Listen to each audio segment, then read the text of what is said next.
The typewriter keys struck the paper with their familiar metallic rhythm, each letter creating tiny impressions that would outlast the officer who pressed them. Detective William Hayes had been filling out reports for 23 years, and his fingers knew the keyboard by muscle memory, finding each letter without conscious thought as he translated the evening's events into the precise language that the department required. The report form stretched before him, its boxes and lines waiting to contain another story of human complexity reduced to official categories: incident type, location, time of occurrence, parties involved, narrative description. Each section demanded its own kind of truth, its own way of understanding what had happened on Maple Street at approximately 9:47 p.m. on this Tuesday in October. The call had come in as a domestic disturbance, the kind that filled most Tuesday night shifts with their particular blend of urgency and routine. By the time Detective Hayes had arrived at the small house with its neat lawn and carefully maintained flower beds, the immediate crisis had passed, leaving only the echo of raised voices and the heavy silence that followed emotional storms. Mrs. Catherine Mills had answered the door wearing a cardigan that she clutched closed despite the warmth of the evening. Her husband Robert stood behind her in the hallway, his presence more apologetic than threatening, both of them wearing the particular expression of people who had been caught in a moment they would prefer to keep private. The neighbor who had called police watched from her front porch across the street, her concern visible even at that distance. Detective Hayes had spent 45 minutes in the Mills' living room, a space decorated with family photographs and comfortable furniture that spoke of a marriage that had lasted long enough to accumulate the shared objects that marked decades of common life. The argument, as Mrs. Mills explained it, had been about money, specifically about Robert's decision to loan their son-in-law $2,000 without consulting her first. What Detective Hayes captured in his report was not the specific content of their disagreement, which had been resolved through conversation before his arrival, but the process by which domestic disputes moved from private tension to public concern and back to private resolution. The narrative section of his report described how Mr. Mills had acknowledged his wife's legitimate concerns about their finances, how Mrs. Mills had expressed understanding of her husband's desire to help their daughter's family, and how both had agreed to establish better communication about financial decisions in the future. The neighbor's concern, Detective Hayes noted, had been motivated not by any specific sounds of violence, but by an unusual volume of voices from a household that typically maintained quiet evening routines. Mrs. Patterson had lived across the street from the Mills family for 15 years and had never heard them argue loudly enough to be audible from her own living room. Her call to police had been prompted more by worry than by any specific fear for their safety. Detective Hayes included in his report Mrs. Patterson's comment that she felt somewhat embarrassed about calling police for what had turned out to be a normal marital disagreement, but that she had been concerned because the volume was so uncharacteristic of the Mills household. He noted that he had thanked Mrs. Patterson for her concern and had assured her that checking on neighbors was an appropriate use of police resources, even when situations turned out to be less serious than initially feared, the report concluded. With Detective Hayes' observation that the Mills family had resolved their immediate disagreement and had developed strategies for preventing similar conflicts in the future, no further police intervention was required, and no charges would be filed. The incident was classified as resolved through mediation, a category that appeared frequently in reports from that period. As Detective Hayes finished typing the Mills report, he reflected on the particular challenges of documenting domestic situations that fell into the gray area between private family matters and legitimate police concerns. The official categories available to him on the report form captured the basic facts of the situation but could not convey the subtle dynamics that actually determined whether police intervention was helpful or intrusive. The next report, waiting for his attention, involved a shoplifting incident at Morrison Department Store. where a teenage girl had been caught attempting to leave with a sweater she had not paid for. The store manager, Mr. Davidson, had detained the girl and called police, following store policy for all theft incidents regardless of the value of the items involved. When Detective Hayes had arrived at the store, he had found 15-year-old Angela Foster sitting in the manager's office, crying quietly while her mother drove across town to collect her. The sweater in question was priced at $37, a significant expense for a family already struggling with the economic pressures that had led to Angela's father losing his job at the local manufacturing plant 3 months earlier. The report form required Detective Hayes to categorize the incident as theft of merchandise valued at less than $50, a misdemeanor that could result in a fine and community service if prosecuted through the juvenile court system. But the narrative section allowed him to provide context that the legal categories could not capture, describing Angela's explanation that she had wanted to wear something new to her school's homecoming dance but had been too embarrassed to tell her parents that she could not afford to buy a dress or accessories. Detective Hayes had spent considerable time interviewing both Angela and her mother, Mrs. Foster, who had arrived at the store distraught and apologetic. Mrs. Foster explained that the family had been trying to maintain their standard of living, despite her husband's unemployment, and that they had not wanted their children to feel the full impact of their financial difficulties. Angela had been aware of the family situation, but had not realized the extent to which her parents were struggling to pay for basic necessities. The store manager, Mr. Davidson, had initially insisted on pressing charges, arguing that theft was theft regardless of the circumstances, and that making exceptions would encourage other people to steal from the store. Detective Hayes had spent considerable time explaining to Mr. Davidson that prosecuting a 15-year-old girl for stealing a sweater because her family could not afford new clothes was unlikely to serve any positive purpose for the community. Eventually, Mr. Davidson had agreed to a resolution that did not involve formal charges. Angela would be required to work 20 hours at the store without pay, helping with inventory and stocking, while also writing a letter of apology to be shared with store employees. Mrs. Foster would attend a financial counseling session offered through the county social services department, and the family would be connected with local resources for families experiencing economic hardship. Detective Hayes' report documented this resolution in detail, noting that all parties had agreed to the terms and that the incident would be considered closed once Angela completed her community service hours. He included in his narrative a note that Mr. Davidson had commented positively on the approach, saying that he felt it was more likely to prevent future incidents than traditional prosecution would have been. The process of writing these reports required Detective Hayes to translate complex human situations into language that could be understood by other officers, supervisors, prosecutors, and judges who had not been present during the actual events. Each report became a kind of story, with its own narrative structure and its own way of making meaning from the raw material of human conflict and resolution. The third report of the evening involved a noise complaint from Riverside Apartments, where residents had called about loud music coming from apartment 3B. When Detective Hayes had arrived at the complex, he had found a group of college students hosting what they described as a study group that had evolved into an impromptu party.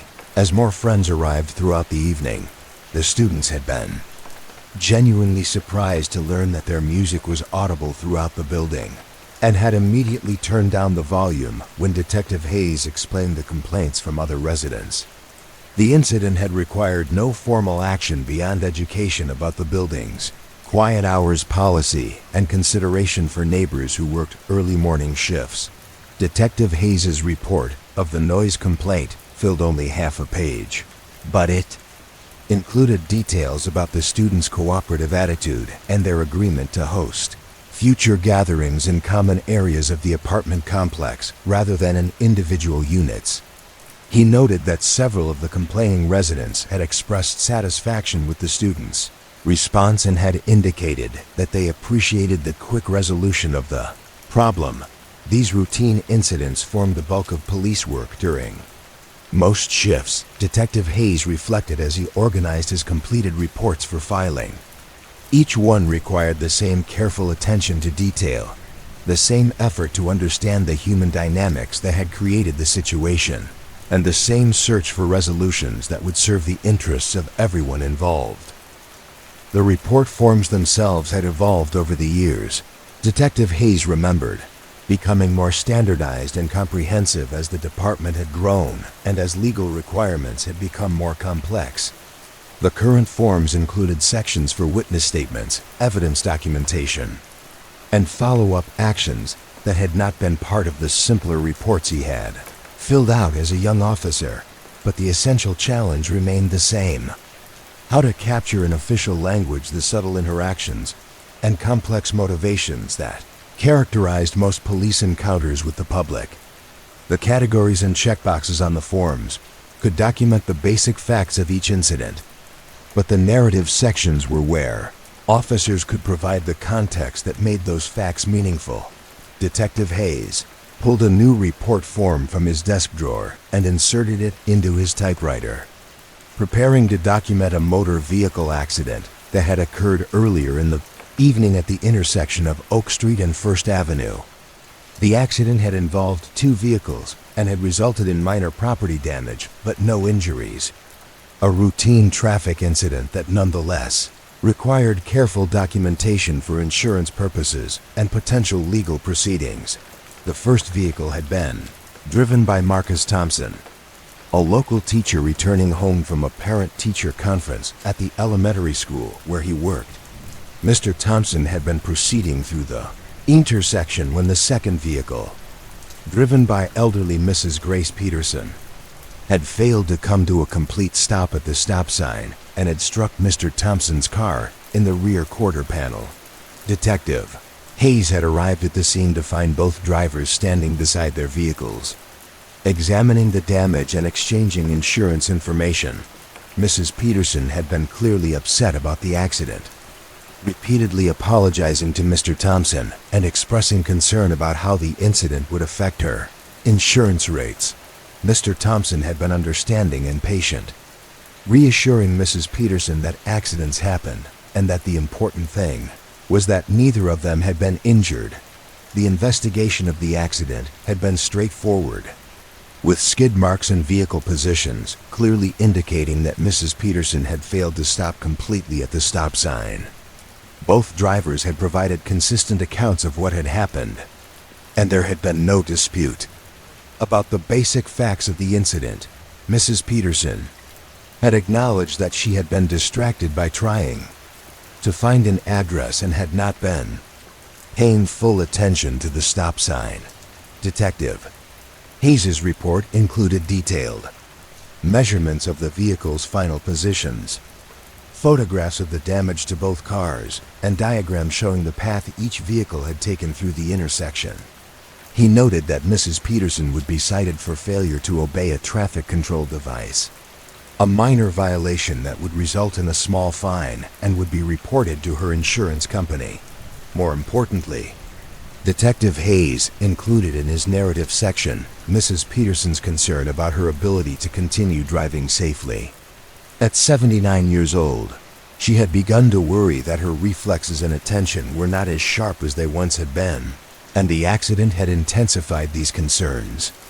Detective Hayes had provided her with information about driver safety courses offered through the county's Senior Services Program, as well as resources for evaluating driving skills and making decisions about continued independence. Mr. Thompson had also expressed concern about Mrs. Peterson's ability to drive safely, but had done so in a way that showed genuine care for her well-being rather than anger about the accident.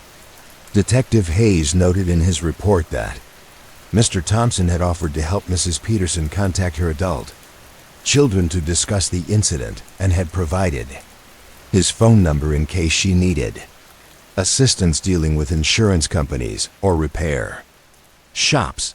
The accident report concluded with Detective Hayes' observation that both drivers had handled the situation with maturity and consideration for each other's circumstances. While the technical fault lay with Mrs. Peterson for failing to observe the stop sign, the overall incident had been resolved through cooperation and mutual understanding rather than conflict and blame. As Detective Hayes completed the accident report, he considered how traffic incidents like this one revealed broader social dynamics about aging, independence, and community responsibility. Mrs. Peterson's struggle with the decision about whether to continue driving was one that many elderly residents faced, often with insufficient support or resources. For making informed choices, the next report in Detective Hayes' queue involved a burglary that had been discovered that morning when the owner of Peterson Hardware returned to find that someone had broken into his store. Overnight, Mr. Carl Peterson, no relation to the Mrs. Peterson involved in the traffic accident, had found the front door pried open and approximately $300 missing from the cash register, along with several small power tools and a carton of cigarettes. Detective Hayes had responded to the burglary call and had conducted a thorough investigation of the scene, dusting for fingerprints and documenting the point of entry and the items that had been taken.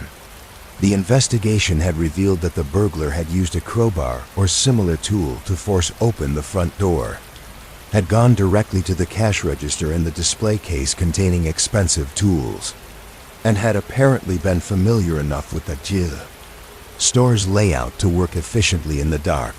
The pattern of items taken suggested that the burglar had been looking for things that could be easily converted to cash, rather than stealing for personal use. The cigarettes in particular were valuable on the black market and could be sold quickly without raising suspicion.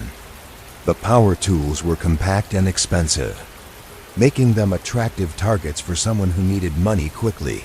Detective Hayes' investigation had included interviews with neighboring business owners, several of whom reported seeing a young man walking through the area late the previous evening. The descriptions were consistent enough to suggest a single individual, but not detailed enough to provide a clear identification. The man had been wearing dark clothing and it appeared to be in his late teens or early 20s that Mr. Peterson had provided Detective Hayes with a detailed inventory of the missing items, along with serial numbers for the power tools and receipts showing their value.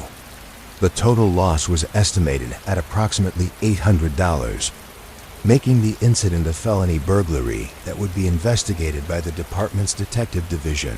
Detective Hayes noted in his report that Mr. Peterson had been unusually philosophical about the burglary, expressing more concern about the violation of his business than about the financial loss.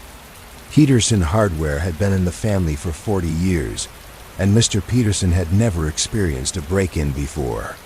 He had commented that the incident made him feel that the community was changing in ways that troubled him. The report included Detective Hayes' recommendation that Mr. Peterson consider installing better lighting around the store entrance and possibly investing in a security system that would alert police to any future break-ins.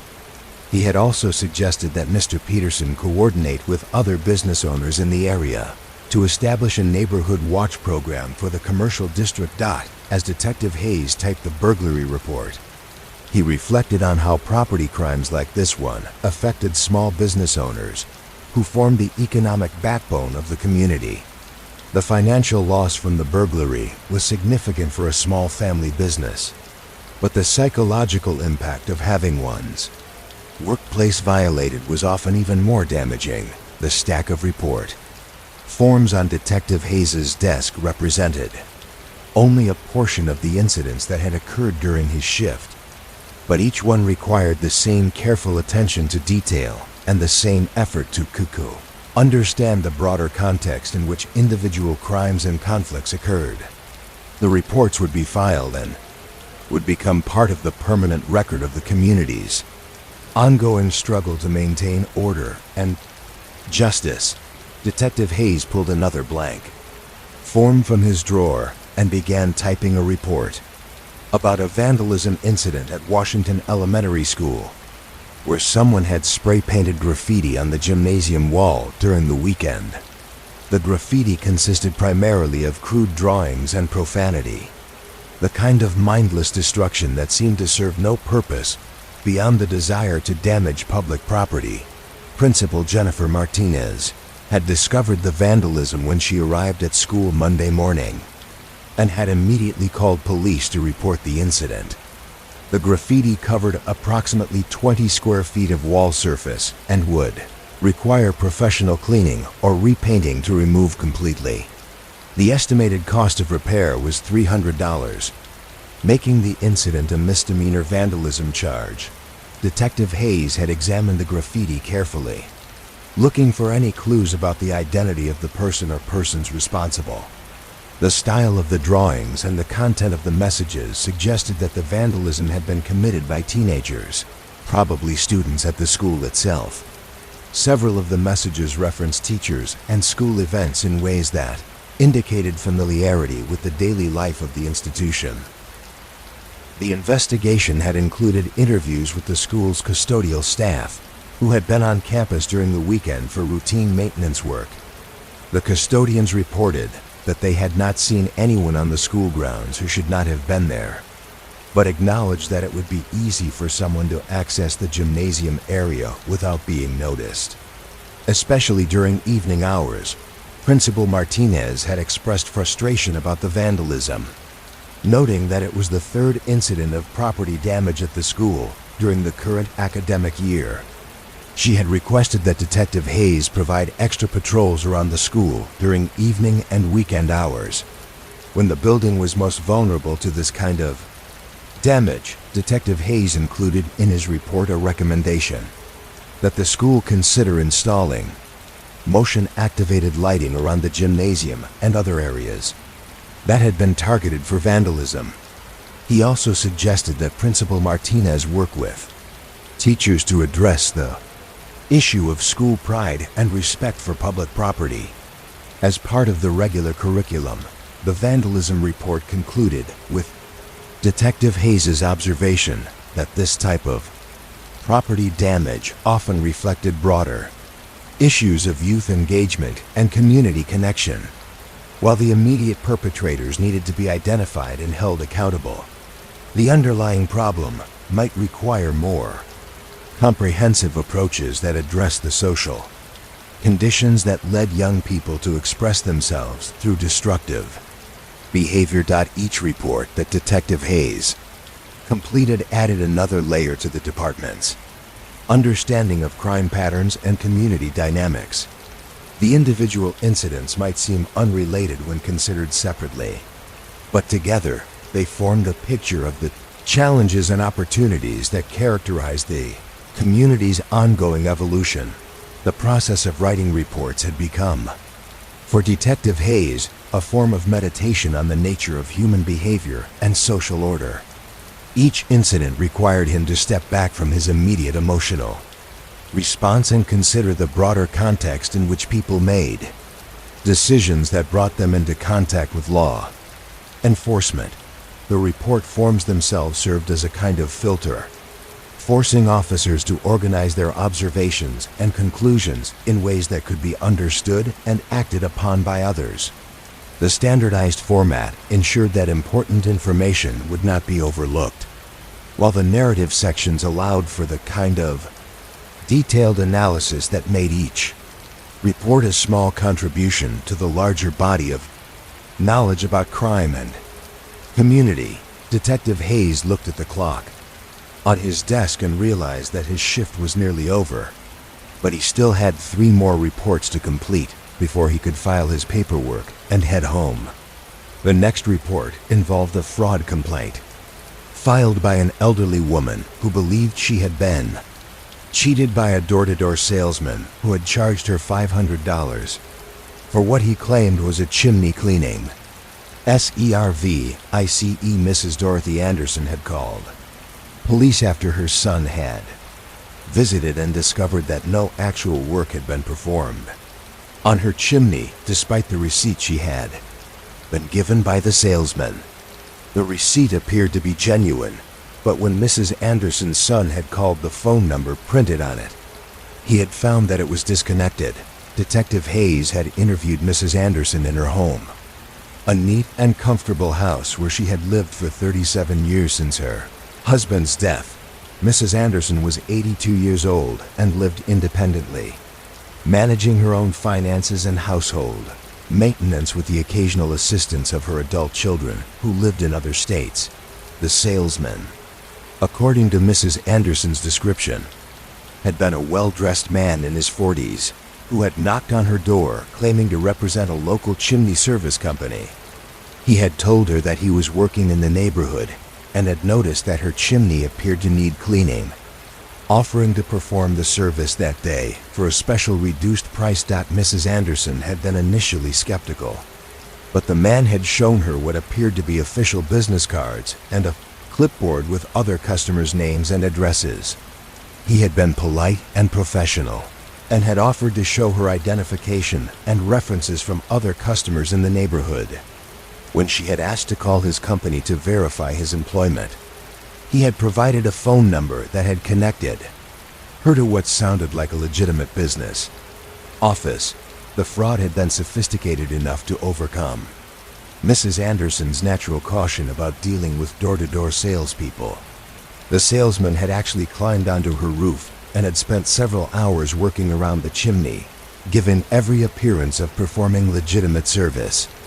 He had shown her debris that he claimed to have removed from the chimney and had provided a detailed written report about the condition of her flue and recommendations for future maintenance. It was only when Mrs. Anderson's son had insisted on inspecting the work that the fraud had been discovered. The chimney had not been cleaned at all, and the debris that the salesman had shown Mrs. Anderson appeared to have been collected from elsewhere, possibly from other jobs or simply gathered from the street.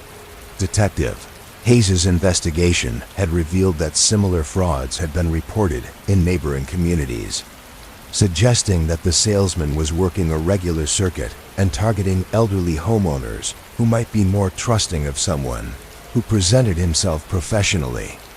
The fake phone number had been sophisticated enough to fool Mrs. Anderson during her initial verification call, probably using an answering service that could mimic a legitimate business. The report included Detective Hayes' recommendation that Mrs. Anderson contact her bank to dispute the charge if she had paid by credit card, and that she file a complaint with the State Attorney General's office regarding the fraudulent business practices. He also provided her with information about how to verify the legitimacy of contractors and service providers before allowing them to perform work on her home. More broadly, Detective Hayes noted in his report that elderly residents like Mrs. Anderson were particularly vulnerable to this type of fraud because they had grown up in an era when door-to-door salespeople were more common and legitimate. The social changes that had made such sales practices largely obsolete had also created opportunities for criminals who could exploit older people's trust and unfamiliarity with modern scams. Fraud case represented a type of crime that was becoming increasingly common as criminals developed more sophisticated ways to target vulnerable populations. Detective Hayes reflected on how the traditional categories of police work were evolving to include types of crimes that had not existed when he had first begun his career. As he completed the fraud report, Detective Hayes considered how the nature of police work was changing as society itself evolved. The crimes and conflicts that filled his reports reflected broader social trends, economic pressures that led to theft and fraud, generational tensions that created family conflicts, social isolation that made elderly people vulnerable to exploitation. The final report of his shift involved a missing person case that had been resolved earlier in the evening when 16-year-old Kevin Walsh had returned home after spending 2 days with friends without informing his parents of his whereabouts. Kevin's parents had called police when he failed to come home from school on Friday, triggering a search that had involved multiple officers and considerable community concern. Detective Hayes had been part of the investigation, interviewing Kevin's classmates and teachers to determine when he had last been seen and what might have motivated him to leave home without permission. The investigation had revealed that Kevin had been struggling academically and had been afraid to face his parents with a report card that showed failing grades in several subjects. Rather than going home on Friday, Kevin had decided to stay with a friend whose parents were out of town, hoping to figure out how to handle his academic problems before confronting his family. He had not intended to cause worry or to create a missing person investigation, but had simply been trying to avoid what he saw as an impossible situation. When Kevin had finally returned home Sunday evening, Detective Hayes had been called to mediate the reunion between a teenager who was embarrassed about his poor judgment and parents who were angry about the worry he had caused them.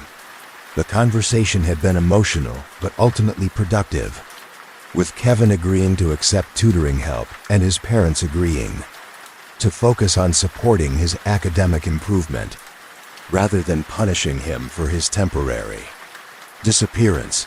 Detective Hayes' report documented the resolution of the missing person case, but also included recommendations for preventing similar incidents in the future. He suggested that the Walsh family consider counseling to improve communication between parents and teenager, and that they work with the school to develop strategies for helping Kevin succeed academically.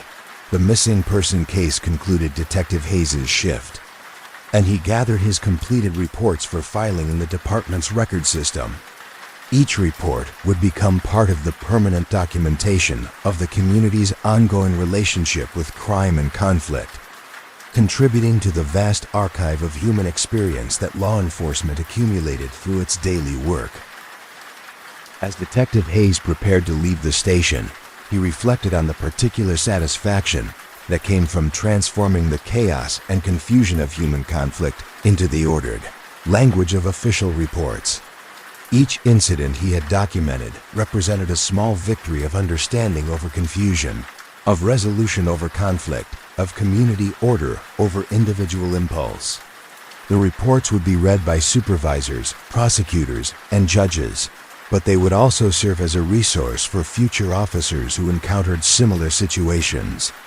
The careful documentation of how crimes were investigated and resolved created a body of institutional knowledge that made law enforcement more effective and more responsive to community needs. Detective Hayes turned off his desk lamp and filed his reports in the appropriate folders, ensuring that each one was properly labeled and organized for easy retrieval. The stories contained in those reports would outlast his own career, becoming part of the permanent record of how one community had worked to maintain justice and order during this particular period of its history. The station around him had grown quiet as the night shift settled into its routine. But Detective Hayes knew that in offices and patrol cars throughout the city, other officers were filling out similar reports, documenting their own encounters with the endless complexity of human behavior and social organization. These reports, taken together, formed a comprehensive portrait of community life that captured not just the dramatic crimes that made headlines, but also the routine conflicts and minor infractions that actually shaped most people's relationship with law enforcement. They were a record of ordinary people dealing with extraordinary circumstances, and of police officers working to maintain the delicate balance that made community life possible. The basement archive stretched beyond what most officers knew existed, extending into wings that had been added over decades as the department's record-keeping needs had grown. Detective Maria Santos walked slowly through corridors lined with filing cabinets that reached from floor to ceiling, each one labeled with years that preceded her own birth. The air here carried the particular scent of aging paper and metal, a smell that spoke of time passing and memories preserved. These were the oldest files, cases that had been transferred from active storage to permanent archive. Their investigations long closed, but their documentation carefully maintained, according to regulations that required police records to be kept indefinitely. Each cabinet contained hundreds of files, and each file contained the careful documentation of human lives intersecting with law enforcement in ways both dramatic and mundane. Detective Santos had volunteered for archive duty during the slow afternoon shift, partly because she enjoyed the quiet atmosphere of the basement, but mostly because she found something deeply satisfying about ensuring that these old records remained properly organized and accessible. The department's transition to computerized record keeping had made these paper files seem almost quaint, but they retained an importance that went beyond their immediate practical value. She stopped at a cabinet labeled 1962 to 1965, pulling open the heavy drawer with the particular care that such old mechanisms required. Inside, manila folders hung in perfect rows, their tabs labeled in the careful handwriting that had characterized police documentation before typewriters became standard equipment. Each folder represented not just a case, but a moment in the city's history. A snapshot of law enforcement during an era when the community itself had been smaller and simpler. The first file she examined contained reports from a burglary investigation that had occurred in the spring of 1963. The handwriting was precise and elegant, reflecting an era when penmanship had been considered an important professional skill. Officer James Mitchell had documented the break-in at Henderson's grocery with the kind of detail that suggested he had unlimited time to devote to even minor crimes. The grocery store had been located on what was then the edge of town, in a building that Detective Santos knew had been demolished 20 years ago to make way for a shopping center. But in Officer Mitchell's careful documentation, Henderson's grocery lived on as a small family business where everyone knew each other and where a burglary was unusual enough to warrant extensive investigation. The burglar had taken $12 from the cash register and several cans of food, entering through a rear window that had been left unlocked after the evening's restocking. Mr. Arthur Henderson, the store's owner, had discovered the break-in when he arrived to open the store Tuesday morning, finding the cash drawer pulled open and several items scattered on the floor behind the counter. Officer Mitchell's investigation had included interviews with every person who lived within 3 blocks of the store, a level of thoroughness that would be impossible in the current era of heavy caseloads and limited resources. His notes documented conversations with neighbors who had seen nothing unusual but who had offered theories about who might have committed the crime and why. The case had been solved within a week when Mrs. Dorothy Patterson, who lived 2 streets over from the grocery store, had mentioned to Officer Mitchell that her nephew Bobby had come home very late on Monday night with food that she hadn't seen him purchase. Bobby Patterson, age 14, had eventually admitted to the burglary, explaining that he had been hungry and hadn't wanted to ask his aunt for money because he knew she was struggling to pay her own bills.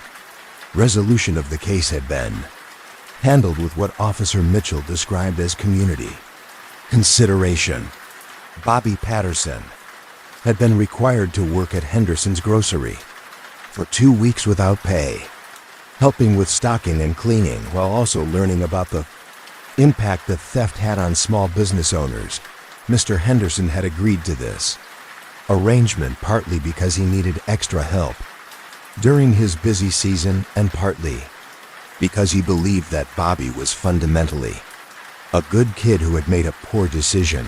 Officer Mitchell's final report noted that Bobby Patterson had continued working at the grocery store even after completing his required service, eventually becoming a part-time employee who helped support both his own needs and his aunt's household. The case had concluded not just with the recovery of stolen property, but with the creation of a positive relationship between the victim and the perpetrator that had benefited the entire community. Detective Santos found herself moved by the patience and creativity that had characterized Officer Mitchell's approach to what could have been handled as a simple juvenile crime. The extensive documentation revealed an understanding of police work that went beyond law enforcement to encompass community building and social problem solving. She closed the Patterson file and reached for another, this one dealing with a missing person case from the winter of 1964. The subject was Eleanor Kowalski, a 71-year-old widow who had disappeared from her home on a snowy February evening, leaving behind no indication of where she might have gone or why she might have left. The investigating officer, Detective Robert Chun, had approached Mrs. Kowalski's disappearance with the same methodical thoroughness that had characterized Officer Mitchell's work on the grocery store burglary. His reports documented not just the immediate facts of her disappearance, but also the broader context of her life, her relationships, and her daily routines. Mrs. Kowalski had lived alone in a small house on Pine Street, supporting herself on a modest pension from her late husband's job at the railroad and maintaining an active social life through her church and the local senior citizen center. She had been in good health and good spirits, according to friends and neighbors, with no indication of depression or any desire to leave her established life. Detective Chun's investigation had included detailed examination of Mrs. Kowalski's house, looking for any clues about her state of mind or her plans for the evening when she disappeared. Her belongings were all in their usual places, with no signs of packing or preparation for travel. Her winter coat was missing, along with her purse and a small suitcase, suggesting that she had left voluntarily but with limited planning. The search for Mrs. Kowalski had involved the entire police department, along with volunteers from her church and neighborhood. Detective Chun had organized the search with military precision, dividing the city into sectors and ensuring that every possible location was thoroughly examined. His reports documented not just the areas that were searched, but also the weather conditions, the number of volunteers involved, and the emotional impact on the community. After 3 days of intensive searching, Mrs. Kowalski had been found in the waiting room of the Greyhound bus station in the state capital, 60 miles away. She had been sitting quietly with her suitcase, apparently waiting for a bus that she could not afford to purchase a ticket for. When approached by police officers, she had seemed confused about where she was and why she had come there. Detective Chun's follow-up investigation had revealed that Mrs. Kowalski had been experiencing the early stages of dementia, a condition that had not been recognized by her friends and neighbors because she had become skilled at hiding her confusion and memory problems. The night she disappeared, she had apparently become disoriented and had decided that she needed to visit her sister in another state, not remembering that her sister had died 5 years earlier. The resolution of Mrs. Kowalski's case had led to a broader community discussion about how to identify and support elderly residents who might be experiencing cognitive decline. Detective Chun had worked with local social services to develop a network of informal monitoring that would help identify people who needed assistance before they reached the point of crisis. His final report included recommendations for community education about the signs of dementia and the resources available to help families cope with cognitive decline. Mrs. Kowalski had been moved to a residential care facility where she could receive appropriate supervision. But Detective Chun had also documented the sadness that her friends felt about losing her independence and the fear that many elderly residents experienced about their own future mental capacity. Detective Santos found these old missing person cases particularly moving because they captured not just individual tragedies but also the Community's response to vulnerable members who needed protection and support. The level of resources devoted to finding Mrs. Kowalski reflected a social compact that valued every person's safety and well-being, regardless of their age or social status. The next file she examined dealt with a vandalism case from the summer of 1963, when someone had been painting political slogans on buildings throughout the downtown business district. The messages had been related to civil rights, expressing support for the integration efforts that were taking place in communities throughout the region during that period of social change. Sergeant William Torres had been assigned to investigate the vandalism, approaching it with the same careful documentation that characterized all police work from that era. His reports captured not just the immediate facts of the property damage, but also the social tensions that surrounded the messages themselves and their impact on the community. The vandalism had occurred during a particularly sensitive period in the city's history, when local civil rights organizations were working to integrate public facilities and when there was considerable debate about the pace and methods of social change. The painted messages had expressed support for these integration efforts, but they had been placed on private property without permission, creating a conflict between the message and the method of its delivery. Sergeant Torres had investigated the vandalism thoroughly, documenting each incident with photographs and detailed descriptions of the messages and their locations. His reports revealed that the painter had been careful to choose buildings whose owners were known to oppose integration, suggesting that the vandalism was intended as a form of political protest rather than random property damage. The investigation had eventually led to the identification of Marcus Washington, a 22-year-old college student who had been active in local civil rights organizations. When confronted with evidence of his involvement in the vandalism, Marcus had readily admitted to painting the messages, explaining that he had been frustrated by what he saw as the slow pace of voluntary integration and had wanted to force a more public discussion of civil rights issues. The case had presented Sergeant Torres with a complex challenge that went beyond simple law enforcement. Marcus Washington was clearly guilty of vandalism, but his motivations were rooted in a broader social movement that many community members supported, even if they disagreed with his methods. The property owners whose buildings had been painted were legitimately angry about the damage, but their opposition to integration had made them unsympathetic figures in the court of public opinion. Sergeant Torres had worked with all parties involved to develop a resolution that addressed both the immediate crime and the underlying social tensions that had motivated it. Marcus Washington had been required to clean and repaint all the buildings he had vandalized, working alongside volunteers from his church who had agreed to help with the project.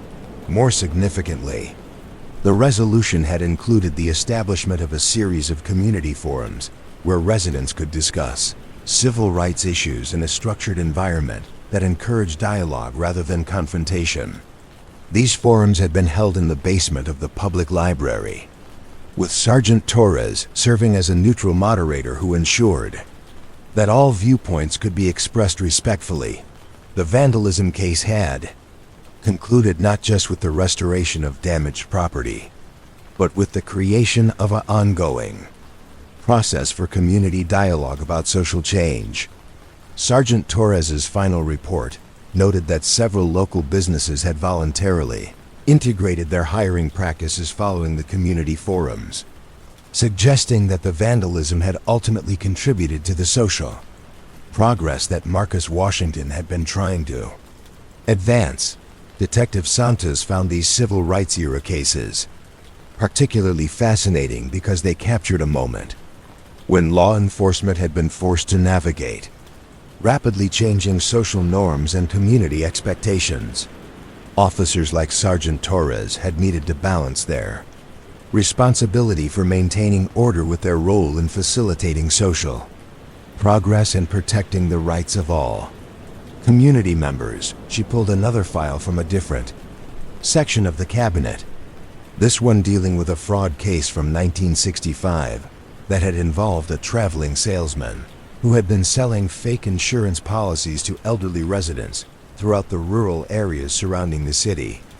The investigating officer, Detective Paul Anderson, had spent months tracking the salesman's activities and documenting the extent of his criminal enterprise. The fraud had been sophisticated for its time, involving official-looking documents and a convincing sales presentation that had persuaded dozens of elderly residents to purchase insurance policies that provided no actual coverage. The salesman, who called himself Thomas Mitchell, but whose real name was later determined to be Frank Kowalski, had targeted isolated, rural residents who had limited access to information about legitimate insurance companies.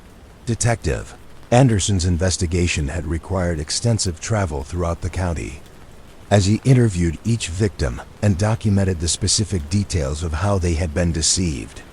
His reports painted a picture of a criminal who had exploited not just the trust of elderly residents, but also their lack of familiarity with insurance industry practices and their isolation from sources of information that might have revealed the fraud. The case had been particularly challenging because many of the victims had been too embarrassed to admit that they had been deceived, and some had been reluctant to cooperate with the investigation because they feared that their families would use the incident as evidence that they were no longer capable of managing their own affairs. Detective Anderson had worked patiently to build trust with each victim, assuring them that they were not responsible for the criminal's actions and that their cooperation was essential for preventing other people from being victimized. The investigation had eventually led to Kowalski's arrest when Detective Anderson had discovered that the salesman was working a regular circuit that brought him through the area every 6 months. By coordinating with police departments in neighboring counties, Detective Anderson had been able to predict when and where Kowalski would next appear, leading to his arrest while he was attempting to sell fake policies to residents of a rural community 50 miles away. Kowalski's prosecution had been complicated by the fact that insurance fraud was not well understood by prosecutors and judges during that era, requiring Detective Anderson to provide extensive education about how the scam had worked and why it constituted a serious crime. His reports had served as the foundation for a case that had ultimately resulted in Kowalski's conviction and a prison sentence that had deterred similar frauds in the region. More importantly, Detective Anderson's investigation had led to the development of community education programs designed to help elderly residents identify and avoid fraudulent schemes. Working with local banks and social service organizations, he had created informational materials and presentations that had made rural residents more aware of the tactics used by criminals who targeted their communities. The fraud case had concluded with not only the conviction of the perpetrator, but also the establishment of ongoing community protections that had prevented similar crimes in the future. Detective Anderson's final report had noted that several elderly residents had contacted police about suspicious salespeople in the months following Kowalski's arrest, suggesting that the education efforts had been effective in creating a more informed and vigilant community. Asterisk. Detective Santos continued working through the files, finding case after case that demonstrated the patient, thorough approach that had characterized police work during that earlier era. Each investigation had been documented with meticulous care, creating records that captured not just the immediate facts of individual crimes, but also the broader social context in which they had occurred. A domestic violence case from 1964 revealed how officers had struggled to address family conflicts in an era when such situations were often considered private matters that fell outside the scope of law enforcement. Officer Margaret Sullivan, one of the few female officers on the force during that period, had been called to mediate a situation where a husband's drinking problem had led to increasingly violent confrontations with his wife and children. Officer Sullivan's reports documented her efforts to provide resources and support to a family that was trapped in a cycle of violence and economic dependency. The limited options available to women during that era had made it difficult for the wife to leave her husband, even when his behavior had become dangerous to her and their children. The case had been resolved through a combination of legal intervention and community support, with the husband agreeing to attend Alcoholics Anonymous meetings and the wife receiving assistance from church organizations that had helped her develop job skills and find part-time employment. Officer Sullivan had maintained contact with the family for several months, documenting their progress and providing ongoing support. During their recovery process, her final report had included recommendations for expanding the resources available to families dealing with domestic violence, suggestions that had eventually contributed to the establishment of the county's first women's shelter and counseling program. The case had demonstrated how individual police interventions could identify broader social needs and lead to the development of new community resources. Detective Santos found a theft case from 1963 that had involved the systematic pilfering of supplies from a local construction company. The thefts had been small but consistent, involving tools and materials that had been disappearing from job sites over a period of several months. The company owner, Robert Martinez, had initially attributed the losses to carelessness and misplacement, but had eventually realized that the pattern suggested deliberate theft. The investigating officer, Detective Frank Peterson, had approached the case by conducting a detailed analysis of the company's inventory and work schedules, looking for patterns that might reveal who had access to the missing items and when they had most likely been taken. His investigation had required him to learn about construction industry practices and the specific ways that tools and materials were used and stored on job sites. Detective Peterson's reports documented his patient efforts to understand the complex relationships among the company's employees, subcontractors, and suppliers, any of whom might have had opportunities to steal materials. His investigation had eventually focused on a pattern of thefts that had occurred on projects supervised by a particular foreman, leading to the discovery that the foreman had been selling stolen materials to a fence who resold them to other construction companies.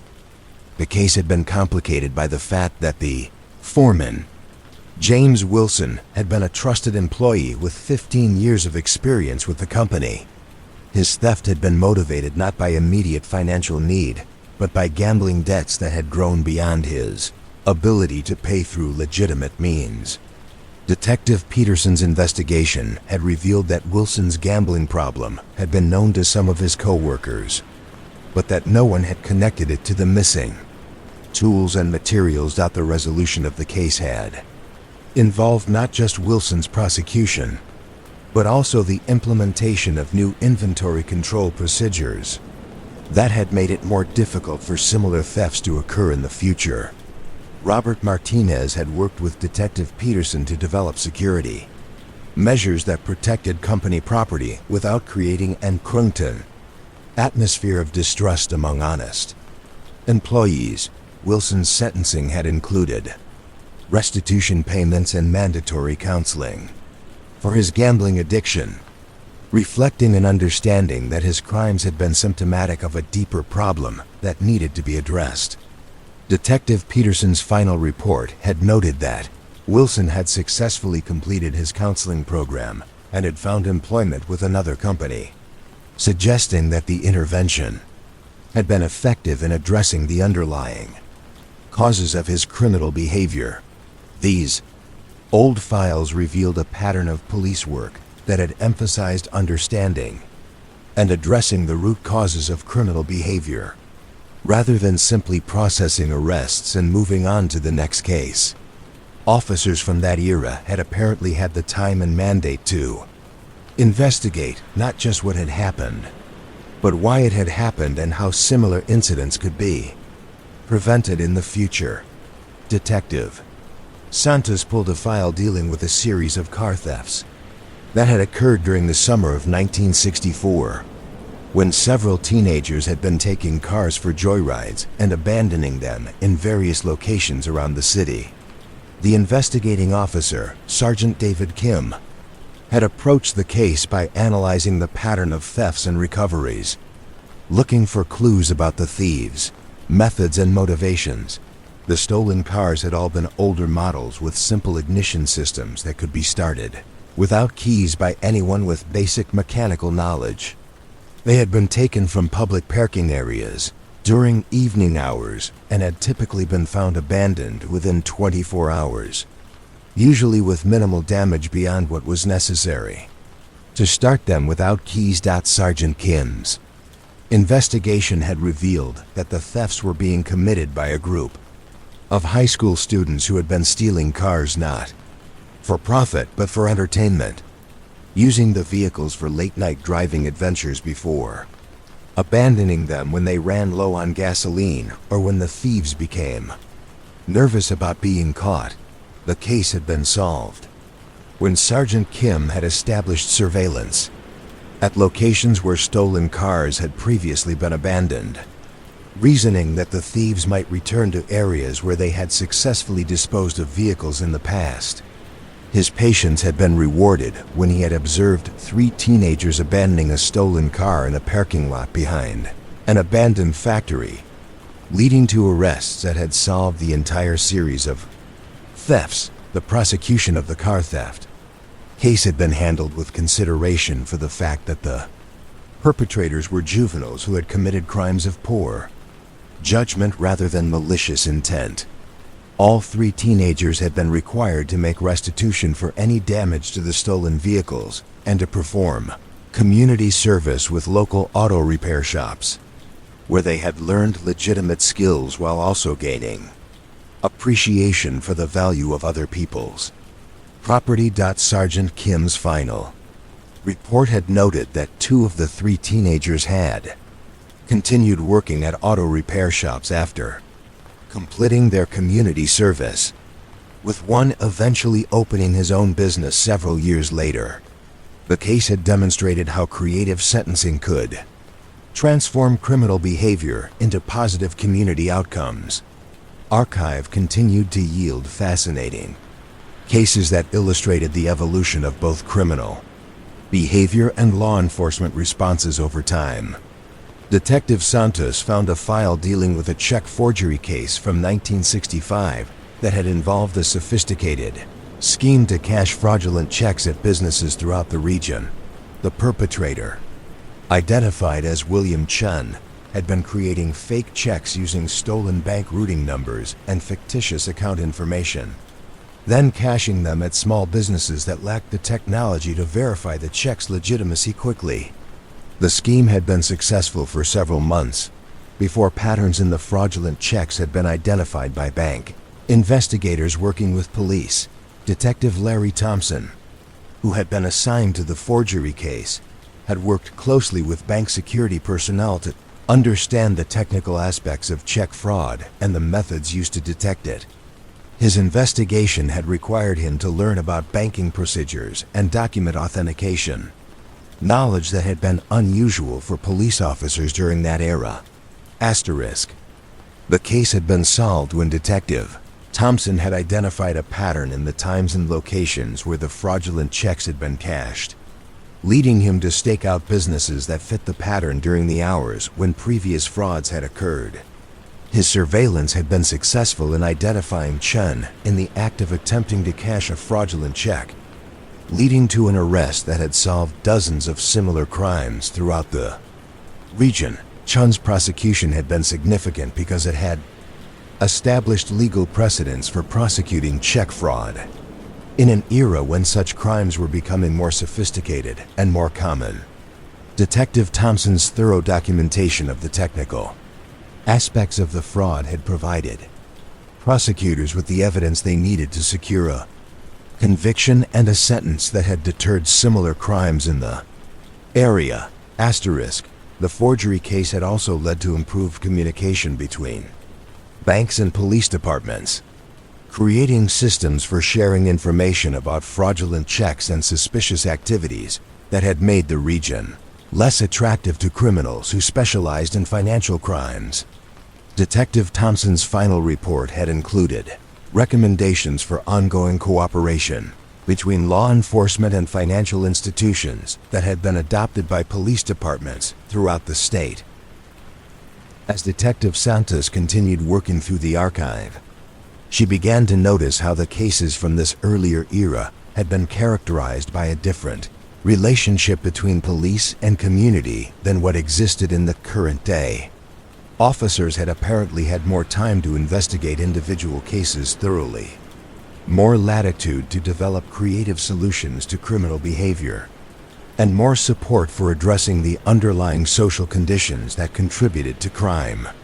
The files also revealed how police work had served as a form of social documentation, creating detailed records of community life that captured not just criminal activity, but also the broader patterns of social change and community development. Each case had been investigated and documented as if it were a small piece of local history, worthy of careful preservation and analysis.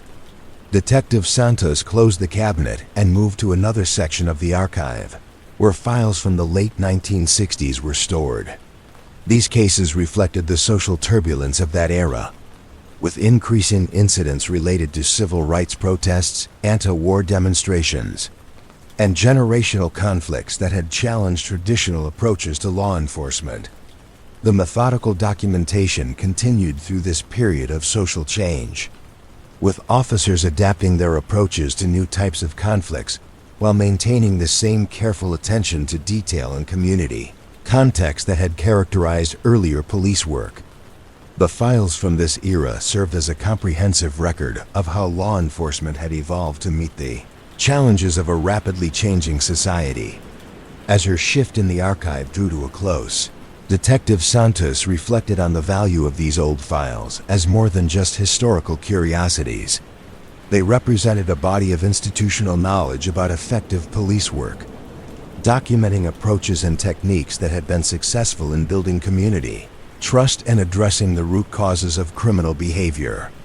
The careful handwriting and detailed investigations captured in these files reminded her that police work, at its best, had always been about more than simply enforcing laws and making arrests. It had been about understanding human behavior, building community relationships, and finding creative solutions to social problems that might otherwise have festered and grown worse over time. She returned the files to their proper places in the cabinet, ensuring that each one was positioned exactly as she had found it, ready for the next researcher who might need to understand how police work had been conducted during this important period in the community's history. These archives would continue to preserve their wisdom, waiting quietly in the basement for officers who needed to remember that effective law enforcement had always required patience, creativity, and genuine care for the well-being of the entire community. The old courthouse had been built in 1924. Its limestone facade and tall windows designed to convey the permanence and dignity that the community had wanted to associate with its administration of justice. Detective Lieutenant Frank Morrison walked slowly through the building's main corridor during the quiet hours before dawn, when the usual bustle of legal proceedings gave way to a profound stillness that allowed the building's history to speak more clearly. His footsteps echoed softly against the marble floors that had been worn smooth by decades of witnesses, defendants, attorneys, and jurors who had passed through these halls, carrying their various burdens of guilt, innocence, hope, and despair. The courthouse served as more than just a venue for legal proceedings. It was a repository of the causatory of the causatory, a repository of the Covenant, community's ongoing struggle to define and maintain justice in the face of human complexity and moral ambiguity. Detective Morrison had been called to the courthouse to investigate a break-in that had been discovered by the night security guard. But the incident had turned out to be minor, involving nothing more than a broken window and some scattered papers in one of the administrative offices. The real damage had been negligible, and the investigation had been completed quickly. But Morrison had chosen to remain in the building for a while, drawn by the opportunity to experience the courthouse during its quietest hours. The courtrooms themselves held a particular fascination for him. These spaces where the most serious decisions about people's lives were made through the careful application of legal procedures that had evolved over centuries. He entered courtroom A, the largest of the building's 3 courtrooms, switching on just enough lights to illuminate the rooms. Dignified furnishings without dispelling the contemplative atmosphere that darkness had created. The judge's bench dominated the room from its elevated position, flanked by flags and backed by the carved wooden panel that bore the scales of justice and other symbols of legal authority. Below the bench, the witness stand waited in readiness for the next person who would be called upon to swear an oath and tell their version of events that had brought them into contact with the criminal justice system. Detective Morrison settled into one of the chairs in the jury box, allowing himself to imagine the countless deliberations that had taken place in this room over the decades since the courthouse had been built. Each trial had represented a unique human drama, but all had shared the common goal of determining truth and assigning responsibility in situations where the facts were often murky and the moral issues complex. He thought about the cases he had investigated that had been tried in this very courtroom, remembering specific trials where his testimony had contributed to convictions that had removed dangerous criminals from the community, as well as cases where acquittals had reminded him that the burden of proof required for criminal conviction was appropriately high and that doubt should always favor the accused. Courtroom had witnessed every category of human crime and conflict: murders that had shocked the community, theft cases that had revealed desperate economic circumstances, domestic violence prosecutions that had exposed the private struggles of families in crisis, and white-collar frauds that had demonstrated how even respected community members could succumb to temptation when faced with financial pressure. But beyond the dramatic cases that had captured public attention, this courtroom had also been the venue for hundreds of routine prosecutions that had formed the foundation of the community's day-to-day experience with law enforcement. Traffic violations, minor drug offenses, petty theft, and disorderly conduct charges had been processed through this judicial system with the same careful attention to due process that had characterized the most serious felony trials. Detective Morrison rose from the jury box and walked to the defendant's table, where so many people had sat while their fate was being determined by judge and jury. The table bore the subtle marks of nervous hands and anxious fidgeting, evidence of the stress that defendants had experienced while waiting to learn whether they would face imprisonment, fines, probation, or acquittal. He had testified in cases where defendants had been clearly guilty of the charges against them, but where their circumstances had been so sympathetic that even successful prosecution had felt like a necessary but tragic outcome. Young people caught with drugs, elderly shoplifters driven by poverty, parents who had made poor decisions while trying to protect their children from consequences of their own mistakes. The courtroom had also been the scene of more satisfying prosecutions, cases where dangerous or predatory criminals had been held accountable for their actions and where the community's sense of justice had been served through appropriate punishment. Gang members who had terrorized neighborhoods, domestic abusers who had escalated their violence beyond what could be tolerated, repeat offenders who had demonstrated that rehabilitation efforts had been unsuccessful. Detective Morrison moved to the prosecutor's table, remembering the many hours he had spent here preparing for testimony, reviewing case files with district attorneys who had needed to understand every detail of his investigations in order to present compelling cases to juries.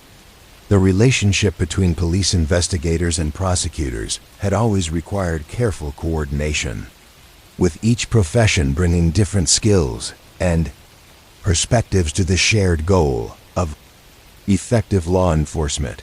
The most challenging cases had often been those where the legal questions were complex or where the evidence, while convincing to experienced investigators, had been difficult to present in ways that lay jurors could understand and accept.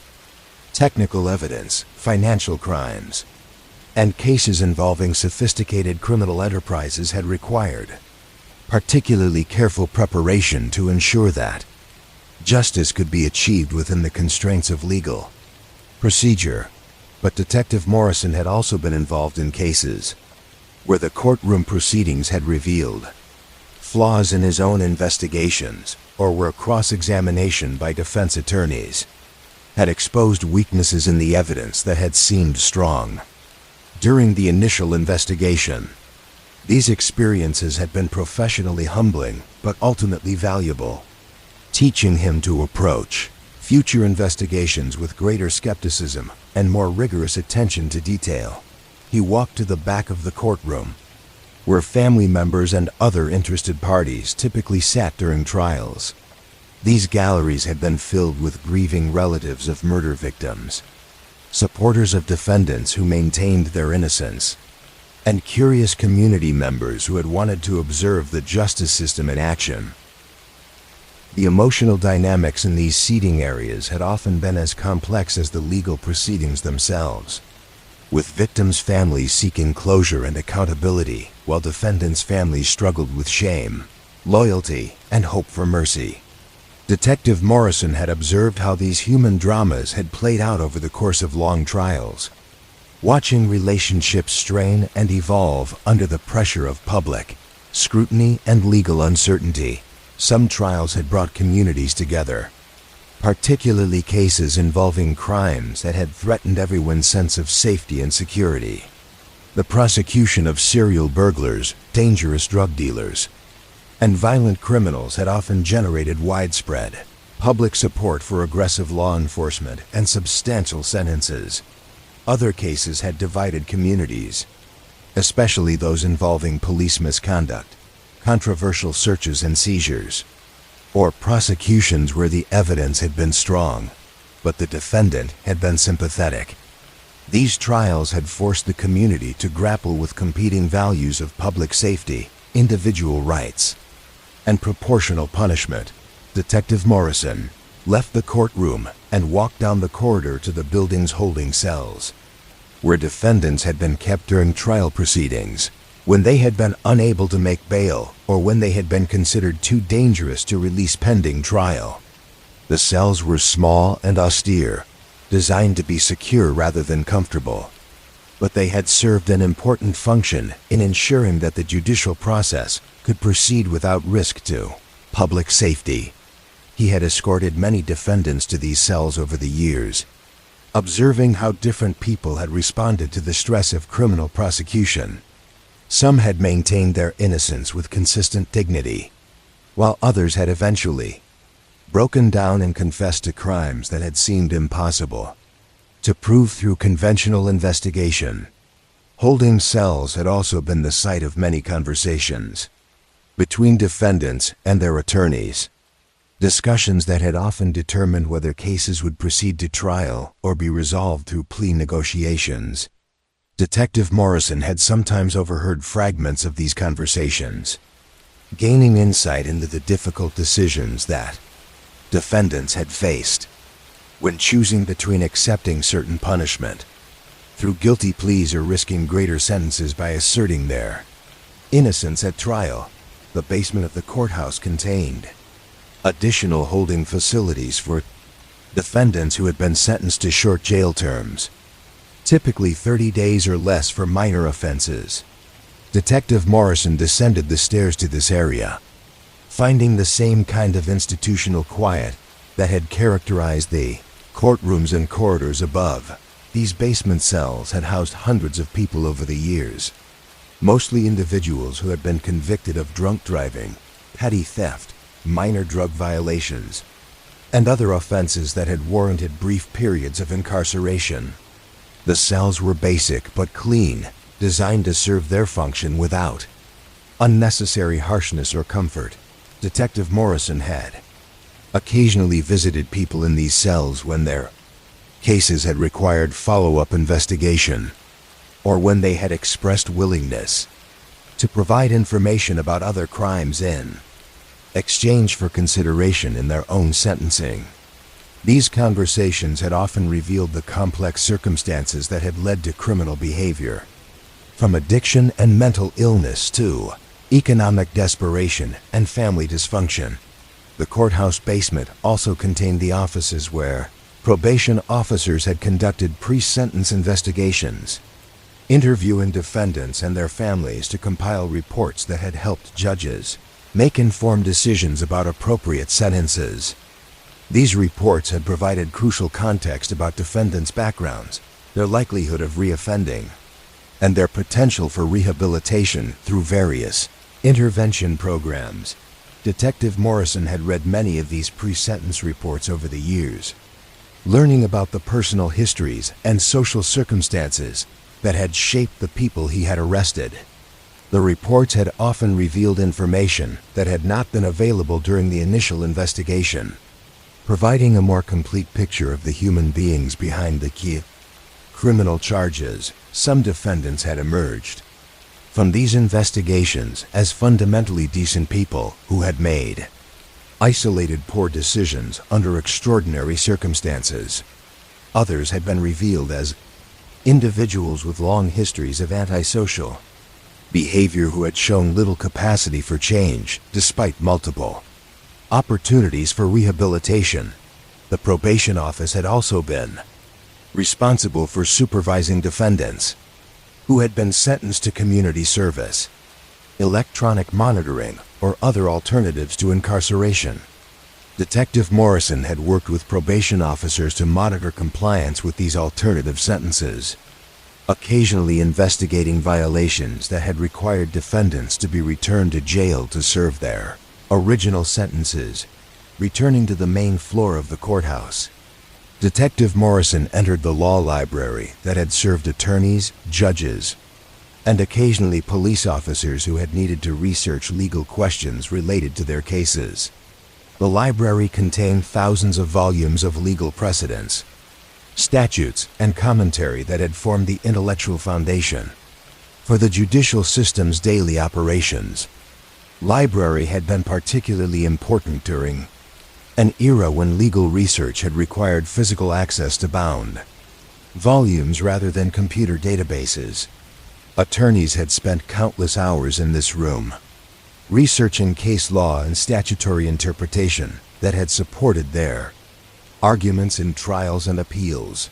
Detective Morrison had occasionally used the library to research legal questions that had arisen during his investigations, particularly in cases involving complex search and seizure issues or questions about the admissibility of various types of evidence. The library had provided access to court decisions that had established the boundaries of police authority and the rights of criminal defendants. The room held a scholarly atmosphere that had encouraged careful thought and thorough analysis, qualities that had been essential for effective legal advocacy and sound judicial decision-making. The long tables and comfortable chairs had accommodated lawyers preparing for trial, law clerks researching issues for judges, and occasionally defendants representing themselves who had needed access to legal resources. Detective Morrison walked through the courthouse's administrative offices, where clerks had maintained the vast paper trail that had documented every aspect of the judicial process. Court reporters had transcribed every word spoken during trials, creating official records that could be reviewed by appellate courts and that had preserved the exact proceedings for historical analysis. The clerk's office had maintained files for every case that had passed through the courthouse, organizing documents according to systems that allowed easy retrieval of information about specific defendants, particular types of crimes, or cases that had established important legal precedents. These files had formed a comprehensive archive of the community's experience with crime and justice over several decades. Detective Morrison had spent many hours in these administrative offices, filing reports and evidence that had supported prosecutions, retrieving case files for follow-up investigations, and coordinating with court personnel to ensure that his testimony and evidence had been available when needed for trial proceedings. The efficiency of these administrative systems had been crucial for effective law enforcement, ensuring that important evidence had not been lost, that witness schedules had been properly coordinated, and that defendants' constitutional rights to speedy trials had been protected through careful case management. As dawn began to break through the courthouse's tall windows, Detective Morrison made his way to the building's main entrance, where a bronze plaque commemorated the dedication of the courthouse and expressed the community's commitment to equal justice under law. The plaque bore the names of city officials, judges, and community leaders who had been responsible for the courthouse's construction, but it also represented the thousands of ordinary citizens who had participated in the judicial process as jurors, witnesses, and observers. The courthouse steps had been the site of many significant moments in the community's legal history, from announcements of important verdicts to protests about controversial prosecutions or sentences. These steps had provided a public forum where citizens had exercised their right to express opinions about the administration of justice and where the judicial system had been subject to the scrutiny and accountability that had been essential for maintaining public trust. Detective Morrison reflected on how the courthouse had served not just as a venue for resolving individual criminal cases, but as a symbol of the community's commitment to the rule of law and the peaceful resolution of conflicts. The building's dignified architecture and formal procedures had reinforced the gravity of the decisions made within its walls and had encouraged all participants to approach legal proceedings with appropriate seriousness and respect. The courthouse had also been an educational institution, where citizens had learned about their rights and responsibilities through jury service, and where young lawyers had gained experience in trial advocacy under the supervision of experienced judges. The building had fostered a legal culture that had valued careful preparation, ethical advocacy, and respect for the constitutional principles that had guided American criminal justice. As the sun rose higher and the courthouse began to stir with the arrival of early staff members, Detective Morrison prepared to leave the building and return to his regular duties. But his time in the quiet courthouse had reminded him of the broader context within which his investigative work took place. The complex institutional framework that had transformed his arrests and evidence into meaningful steps toward justice and community safety. The courthouse would soon fill with the day's scheduled proceedings, its corridors bustling with attorneys, defendants, witnesses, and jurors who had been summoned to participate in the ongoing work of justice. But in the quiet hours before dawn, the building had revealed its deeper significance as a temple to the rule of law and a monument to the community's faith in the possibility of fair and effective resolution of human conflicts. Walking across the courthouse parking lot toward his patrol car, Detective Morrison carried with him a renewed appreciation for the careful processes and institutional safeguards that had made effective law enforcement possible. The courthouse had served as a reminder that police work was only one part of a larger system designed to protect both public safety and individual rights, and that the success of that system had depended on the dedication and integrity of everyone who had participated in its daily operations. The building stood ready for another day of legal proceedings, its empty courtrooms waiting to host new dramas of guilt and innocence. its holding cells prepared to house defendants whose fates would be determined by the careful application of legal principles that had evolved over centuries of human experience with crime and punishment.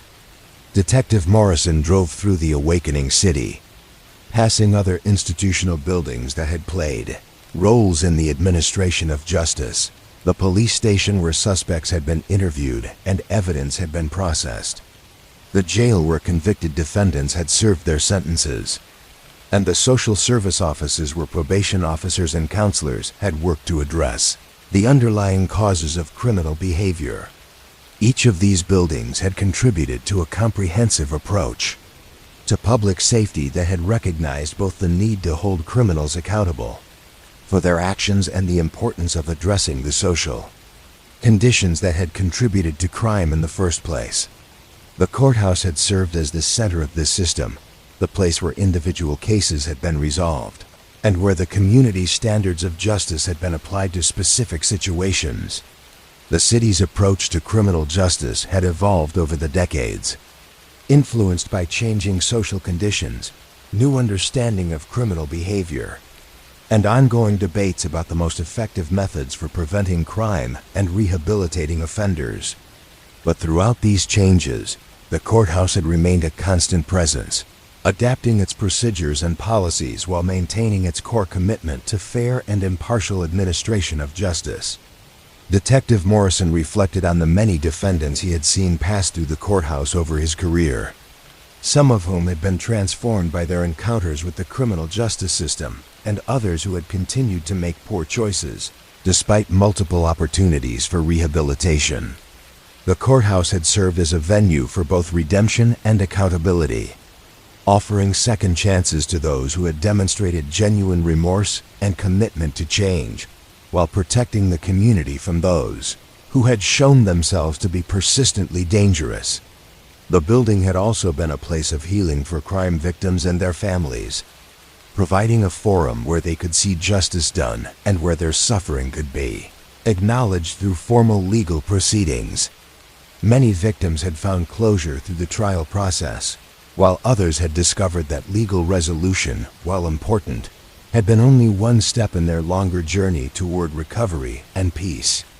As Detective Morrison concluded his early morning reflection on the courthouse and its role in the community's approach to justice, he prepared to begin another day of investigative work that would eventually bring new cases before the judges and juries who would gather in those quiet courtrooms.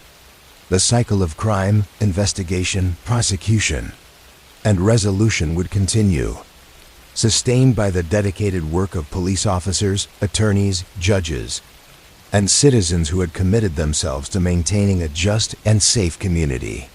The courthouse stood as a monument to this ongoing commitment, its limestone walls and marble floors bearing witness to the countless individual dramas that had contributed to the larger story of the community's relationship with crime and justice. In its quiet hours and busy proceedings alike, the building had served as a reminder that the rule of law was not an abstract principle, but a living practice that required constant attention and care from everyone who benefited from its protection. The morning sun illuminated the courthouse's facade as the city awakened to another day of challenges and opportunities, and Detective Morrison drove toward his next assignment, knowing that the institution he had just left would continue its essential work of transforming the raw material of human conflict into the ordered processes of justice and accountability. Officer Rebecca Chun walked slowly through the Riverside district during the quiet hours of her evening patrol, her footsteps barely audible on sidewalks where generations of families had built their lives with careful attention to the small details that made neighborhoods feel safe and welcoming. Each house she passed held its own history of connection to the broader community, and many held memories of times when police officers had been called to help resolve conflicts or investigate crimes that had temporarily disrupted the peaceful rhythm of residential life. The Riverside district had been established in the 1940s as a planned community for returning veterans and their families. with tree-lined streets, modest but well-built houses, and shared spaces like parks and community centers that had been designed to encourage neighborly interaction and mutual support. Over the decades, the neighborhood had evolved as original residents had aged and new families had moved in. But it had maintained its essential character as a place where people knew each other and looked out for one another's welfare. Officer Chun turned onto Maple Street, where the Martinez family had lived for 23 years in the small brick house with the carefully maintained rose garden that Mrs. Martinez tended with the devotion that had made it a neighborhood landmark. The Martinez house had been the site of a domestic disturbance call 5 years earlier, when teenage daughter Sophia had been struggling with depression and had threatened to harm herself during a family argument about her declining school performance. Officer Chun remembered responding to that call with Detective Williams, finding a family in crisis, but also discovering the strong bonds of love and concern that had motivated Mrs. Martinez to call for help when she had realized that Sophia's emotional problems were beyond what the family could handle alone. The intervention had led not to arrest or prosecution, but to connections with mental health resources that had helped Sophia work through her depression and eventually graduate from high school with renewed confidence and hope for her future. Sophia Martinez was now a college student studying social work, partly inspired by her positive experience with the police and counseling services that had helped her family during their difficult period. Officer Chun occasionally saw Sophia when she returned home for visits, and their brief conversations had reinforced Officer Chun's understanding of how effective police work could have positive impacts that extended far beyond the immediate resolution of specific incidents.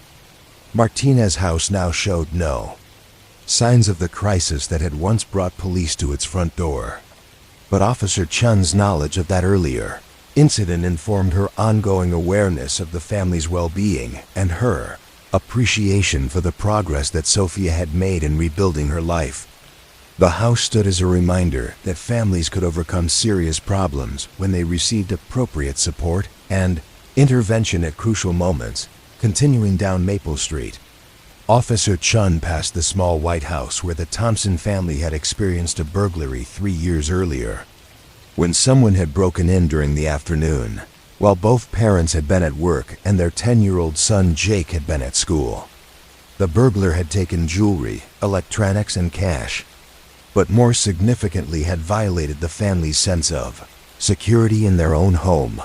Officer Chun had been part of the investigation team that had eventually solved the burglary, tracing the stolen items to a pawn shop where they had been sold by a teenager who had been working his way through the neighborhood, looking for houses that appeared to be unoccupied during daytime hours. The investigation had revealed that the teenager, Marcus Washington, had been stealing to support a drug addiction that had developed after he had been injured in a car accident and had become dependent on prescription pain medication. The resolution of the Thompson burglary had involved not just the recovery of stolen property and the prosecution of the perpetrator, but also efforts to address the underlying addiction problem that had motivated the crime. Marcus Washington had been sentenced to a rehabilitation program rather than simple imprisonment, reflecting the community's recognition that drug addiction was a health problem that required treatment rather than punishment alone. The Thompson family had been satisfied with this approach, particularly after they had learned about Marcus's circumstances and had understood that his crimes had been driven by addiction rather than malice. Mr. Thompson had even written a letter to the judge supporting Marcus's placement in rehabilitation, expressing hope that treatment would be more effective than incarceration in preventing future crimes. The Thompson house now displayed signs of the security improvements that the family had made following the burglary: new locks, motion sensor lighting, and a security system that provided both protection and peace of mind. But more importantly, the family had maintained their engagement with neighborhood activities and their willingness to help Neighbors watch out for each other's properties and safety. Officer Chun walked past the corner house where elderly Mr. Patterson lived alone since his wife's death 2 years earlier, carefully maintaining the large garden that had been their shared hobby for more than 30 years. Mr. Patterson had been the victim of a fraud attempt 8 months earlier, when someone claiming to represent his bank had called requesting account information to verify a suspicious transaction. Mr. Patterson had been initially inclined to provide the requested information, but had remembered warnings that his daughter had given him about telephone scams targeting elderly people. Instead of giving out his account details, he had hung up and called the police to report the suspicious contact, preventing what could have been a significant financial loss. Officer Chun had responded to Mr. Patterson's call and had helped him contact his bank to verify that no legitimate inquiry had been made and to place additional security measures on his accounts. The incident had led to a broader discussion about financial security that had included Mr. Patterson's adult children and had resulted in additional safeguards to protect his savings from similar fraud attempts. The attempted fraud had also prompted Officer Chun to organize a community education session about common scams targeting elderly residents, working with bank representatives and social service agencies to provide information about protective strategies and warning signs. The session had been held in the community center and had been attended by dozens of neighborhood residents who had appreciated the opportunity to learn about protecting themselves and their elderly neighbors from financial exploitation. Mr. Patterson had become something of a neighborhood watchman following his experience with the fraud attempt, occasionally calling Officer Chun to report suspicious phone calls or door-to-door salespeople who had approached his neighbors. His vigilance had already prevented at least 2 other attempted frauds and had contributed to a general awareness throughout the neighborhood about the importance of verifying the identity of anyone requesting personal or financial information. Officer Chun turned onto Oak Street, where the Morrison family had been dealing with ongoing problems related to their teenage son, David's experimentation with alcohol and marijuana. The family had first come to police attention when David had been caught drinking in the park with several friends, leading to a citation for underage drinking and a conversation between Officer Chun and David's parents about strategies for addressing adolescent substance use. The Morrison family's approach to David's problems had been characterized by the kind of balanced concern that Officer Chun had observed in families that successfully navigated the challenges of raising teenagers in a community where alcohol and drugs were readily available. Mr. and Mrs. Morrison had established clear consequences for substance use while also seeking to understand the social pressures and personal issues that had contributed to David's experimentation with intoxicating substances. Officer Chun had worked with the Morrison family to connect David with counseling services and peer support groups that had helped him understand the risks associated with underage drinking and drug use. The family had also participated in community discussions about preventing adolescent substance abuse, sharing their experiences in ways that had helped other families recognize and address similar problems. David Morrison was now a senior in high school and had maintained sobriety for more than a year, focusing his energy on academics and sports activities that had provided healthy outlets for the social needs that had initially led him to seek acceptance through drinking and drug use.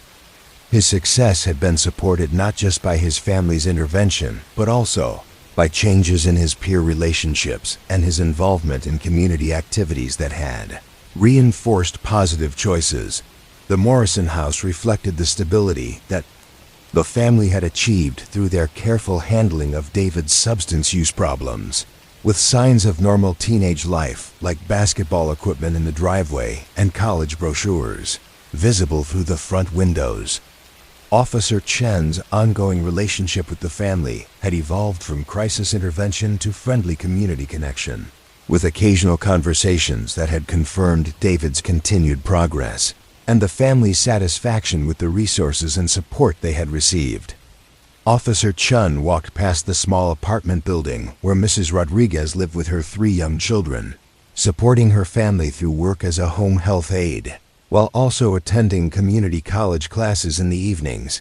Mrs. Rodriguez had been the victim of domestic violence in a previous relationship and had moved to the Riverside district specifically because of its reputation as a safe neighborhood where she could raise her children without fear.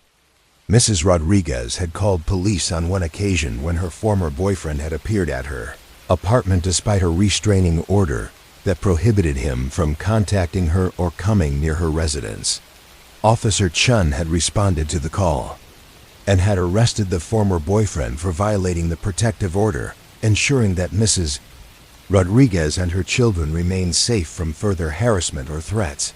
The domestic violence case had been handled through specialized courts that had focused on protecting victims, while also requiring perpetrators to participate in counseling programs designed to address the underlying attitudes and behaviors that had led to abusive relationships.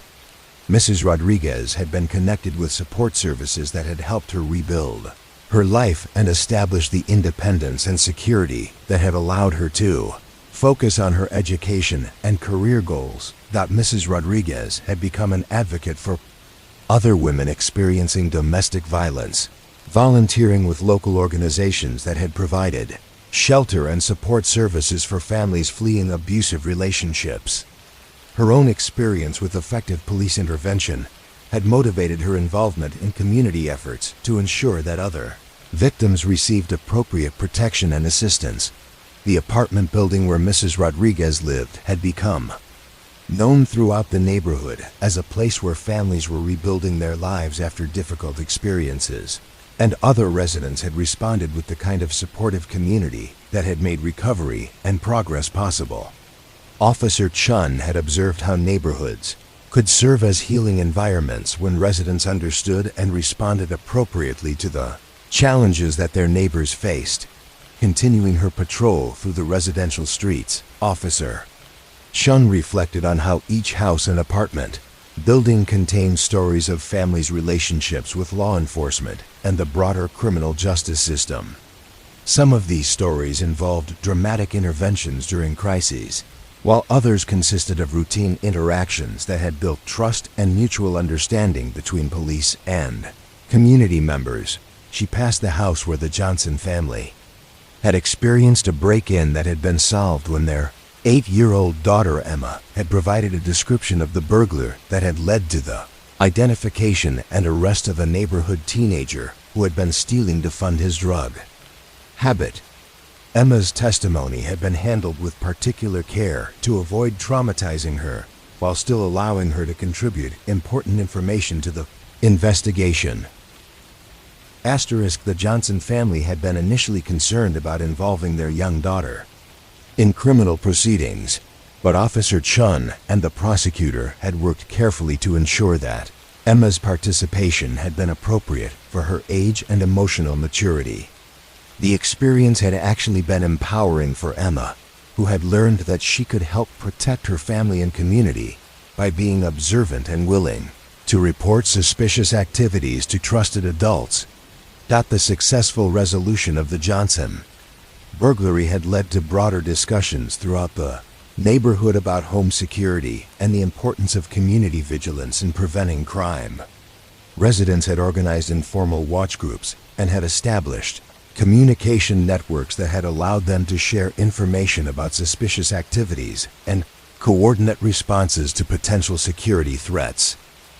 Officer Chun walked past the house where teenage siblings Sarah and Michael Chun, no relation despite the shared surname, had been caught shoplifting from the local grocery stores 6 months earlier. The incident had been handled through a restorative justice program that had required the teenagers to work at the store without pay while also participating in community service projects that had helped them understand the impact of their actions on local businesses and community trust. The Chun siblings had completed their community service requirements and had maintained jobs at the grocery store, where their work ethic and positive attitudes had impressed the store manager and had led to opportunities for advancement and increased responsibility. Their parents had been actively involved in the restorative justice process, working with program coordinators to ensure that their children learned appropriate lessons from their mistakes. The success of the restorative justice approach in the Chun case had encouraged its use in other situations involving juvenile offenders, creating alternatives to traditional prosecution that had focused on education and community repair rather than punishment alone. Officer Chun had observed how these programs had been more effective than conventional juvenile court proceedings in preventing repeat offenses and maintaining young people's connections to positive community activities. As Officer Chun completed her circuit through the residential streets of the Riverside District, she reflected on how the neighborhood had been shaped by the accumulated experiences of families who had dealt with various forms of crime and conflict over the years. Each successful intervention had contributed to the community's overall sense of safety and mutual support, while failed interventions had provided lessons that had improved future responses to similar situations. The neighborhood's character had been formed not just by the absence of serious crime, but by the community's effective responses to the problems that had inevitably arisen in an area where people lived in close proximity to each other. Families had learned to address conflicts before they escalated to the point of requiring police intervention. And when law enforcement had been necessary, residents had generally been satisfied with the approaches that had been taken to resolve problems and prevent their recurrence. Officer Chun walked through the small commercial district that served the Riverside neighborhood, passing the grocery store, pharmacy, and other businesses that had formed the economic foundation of the community's daily life. Each of these businesses had its own history of interaction with law enforcement, from routine security consultations to investigations of crimes that had threatened their operations and their customers' safety. The grocery store had been the target of several shoplifting incidents over the years, but the store manager had worked closely with police to develop prevention strategies and response protocols that had reduced theft while maintaining a welcoming atmosphere for legitimate customers. The collaborative approach had included employee training, security improvements, and community education efforts that had addressed the underlying causes of retail theft. The pharmacy had faced the particular challenge of preventing prescription drug theft and abuse while still providing necessary medications to patients with legitimate medical needs. Officer Chun had worked with the pharmacist to develop security procedures and monitoring systems that had protected controlled substances without creating barriers for patients who had needed access to pain medication and other regulated drugs. The small restaurant that served as an informal community gathering place had occasionally been the site of disputes between customers that had required police intervention. But most of these incidents had been resolved through mediation and education rather than arrest and prosecution. The restaurant owner had worked with Officer Chun to establish protocols for preventing and addressing conflicts that had maintained the establishment's role as a positive community resource.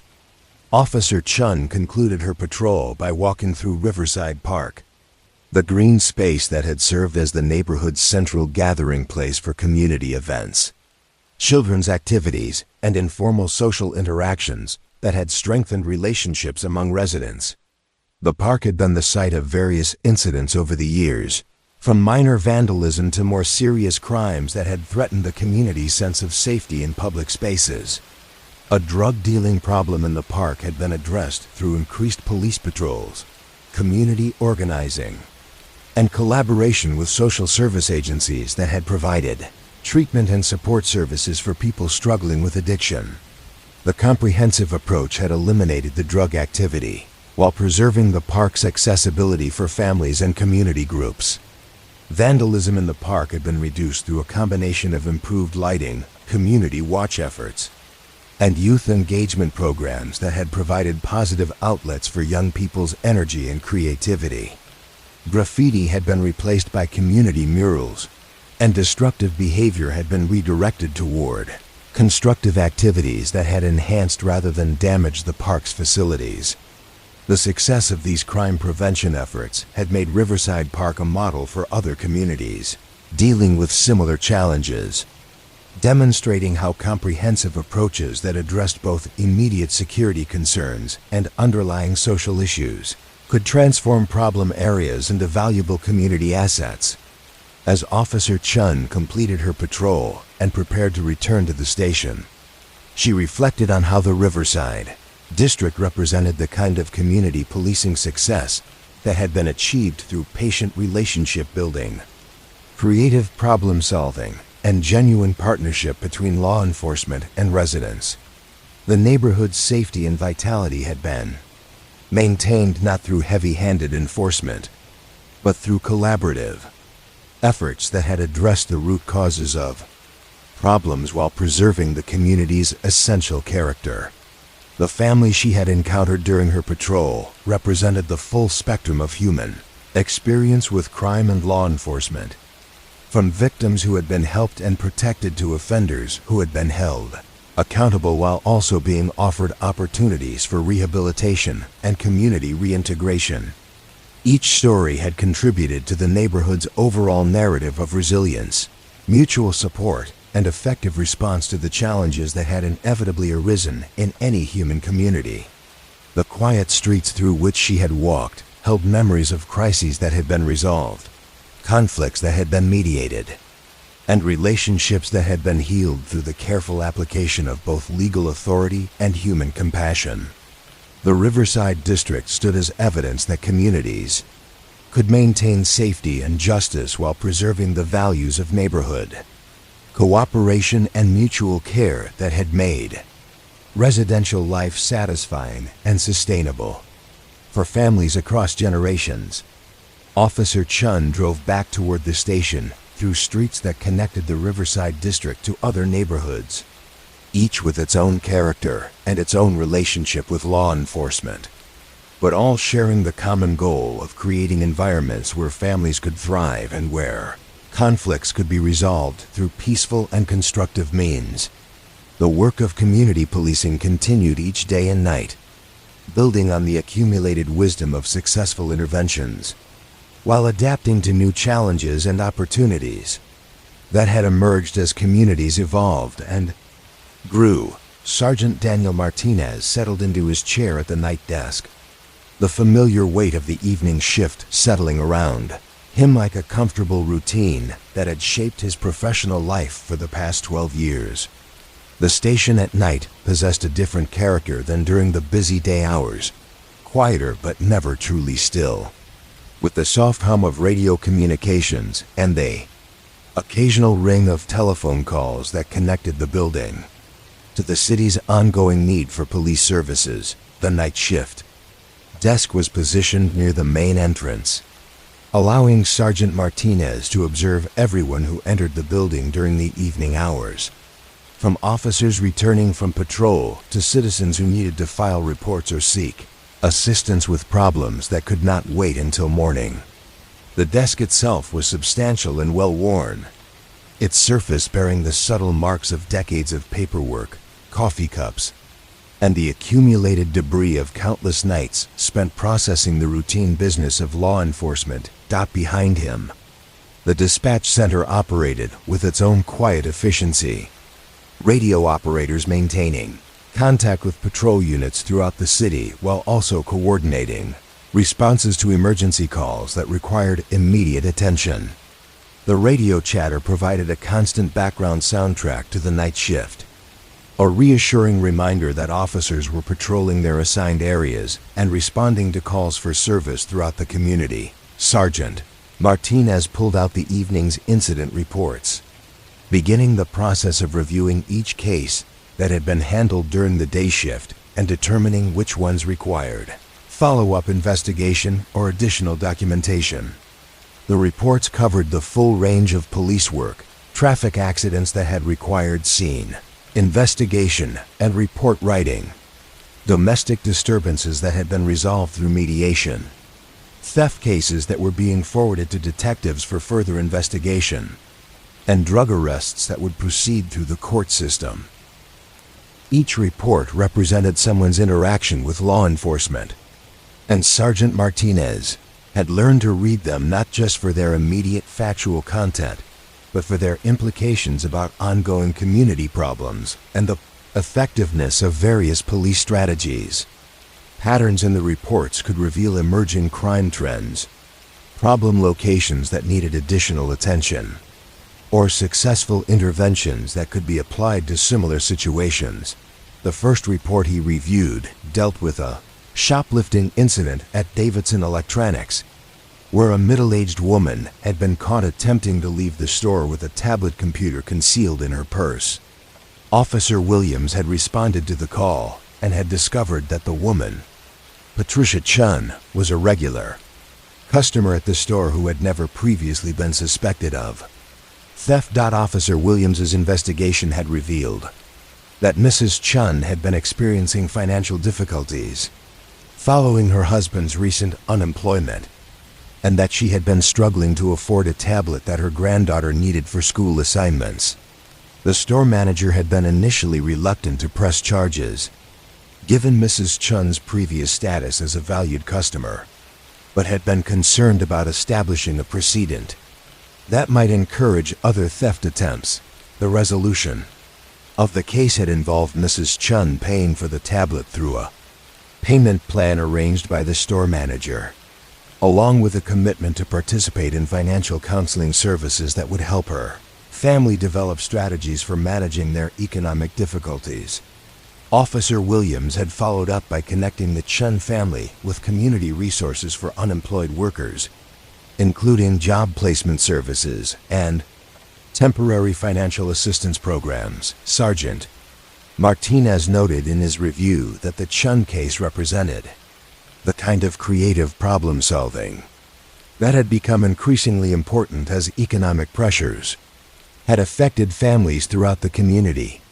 Rather than simply processing arrests and leaving families to deal with the underlying problems that had motivated criminal behavior, officers were working to address root causes and connect people with resources that could prevent future incidents. The next report described a traffic accident investigation that had required considerable time and attention due to questions about whether one of the drivers had been impaired by alcohol or drugs. Officer Thompson had responded to the collision at the intersection of Main Street and First Avenue, finding two vehicles with moderate damage and both drivers claiming that the other had been at fault for the accident. Investigation had revealed that neither driver had been impaired, but that the accident had been caused by confusion over which vehicle had the right-of-way at an intersection where the traffic signals had been malfunctioning due to a power outage earlier in the day. Officer Thompson had documented the signal malfunction and had coordinated with city maintenance crews to ensure that the problem was repaired before it could cause additional accidents. The accident report had also identified a pattern of similar incidents at the same intersection, suggesting that the traffic signal timing might need to be adjusted to provide clearer guidance for drivers during normal operations. Sergeant Martinez made a note to forward this information to the Traffic Engineering Department for their consideration in future signal optimization efforts. Sergeant Martinez reviewed a domestic disturbance report that had required significant time and patience from Officer Rodriguez, who had been called to mediate a dispute between an elderly father and his adult son over the father's continued driving despite vision problems that had made his driving unsafe. The family conflict had escalated when the son had attempted to take away his father's car keys, leading to a verbal argument that had concerned neighbors enough to call police. Officer Rodriguez had spent more than an hour with the family, helping them work through the emotional issues surrounding the father's loss of independence, while also addressing the legitimate safety concerns that had motivated the son's intervention. The resolution had involved connecting the family with senior services that could provide transportation alternatives and vision assessment services that could determine whether the father's driving could be made safer through corrective measures. The domestic disturbance had been resolved without arrests or formal charges, but Officer Rodriguez's report had documented the family's agreement to work with social services to develop a plan for the father's transportation needs that would preserve his dignity while protecting public safety.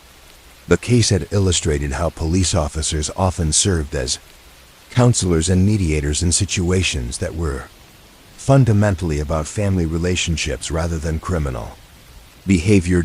As Sergeant Martinez continued reviewing the day's reports, he was interrupted by the arrival of Mrs. Dorothy Anderson, an elderly woman who had come to the station to report suspicious activity in her neighborhood. Mrs. Anderson explained that she had been observing an unfamiliar van parked on her street for several days, with different people entering and leaving the vehicle at various times during both day and night hours. Sergeant Martinez listened carefully to Mrs. Anderson's concerns, taking detailed notes about the van's description, the times when she had observed activity, and the appearance of the people who had been seen near the vehicle. He explained that while the activity she had described might have innocent explanations, her observations would be valuable for patrol officers who could investigate the situation more thoroughly. Mrs. Anderson's report was entered into the department's information system, and Sergeant Martinez contacted the patrol supervisor to ensure that officers would pay particular attention to the area during their rounds. He also provided Mrs. Anderson with his direct phone number, encouraging her to call if she observed any activity that seemed more clearly suspicious or threatening. The conversation with Mrs. Anderson reflected the ongoing relationship between the police department and community members who served as informal observers and reporters of unusual activities in their neighborhoods. These citizen reports were an essential component of community policing, providing information that helped officers identify problems before they became serious crimes or safety threats. After Mrs. Anderson left the station, Sergeant Martinez returned to his review of incident reports, finding a case that had involved a juvenile who had been caught spray painting graffiti on the side of a warehouse in the industrial district. Officer Kim had arrested 16-year-old Marcus Washington and had transported him to the station for processing and release to his parents. The graffiti incident had been Marcus's first contact with law enforcement, and Officer Kim's report had noted that the teenager had been cooperative and remorseful about his actions. Marcus had explained that he had been practicing artistic techniques that he had seen in online videos, and had not realized that creating unauthorized artwork on private property was considered vandalism rather than legitimate artistic expression. The case had been referred to the juvenile court system, but Officer Kim had also worked with Marcus and his parents to arrange for the teenager to clean the graffiti from the warehouse wall and to explore legitimate outlets for his artistic interests. The resolution had included connecting Marcus with a community art program that provided supervised opportunities for young people to create murals and other public artwork with proper authorization. Sergeant Martinez noted that the Marcus Washington case represented the kind of intervention that could redirect young people's energy toward positive activities before minor infractions escalated into more serious criminal behavior. The department's emphasis on education and community connection rather than punishment alone had been particularly effective with first-time juvenile offenders who had shown genuine remorse for their actions. The radio crackled with a call for assistance from Officer Davis, who was responding to a noise complaint at an apartment complex where residents had reported loud music and party sounds continuing well past the city's quiet hours ordinance.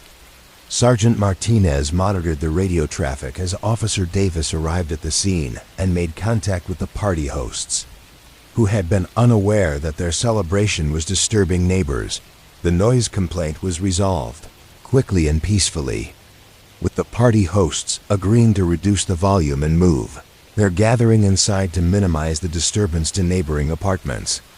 Officer Davis reported that the hosts had been cooperative and apologetic, and that no citations or arrests had been necessary to resolve the situation. Such noise complaints were routine during weekend night shifts, and their resolution typically required patience and diplomacy rather than enforcement action.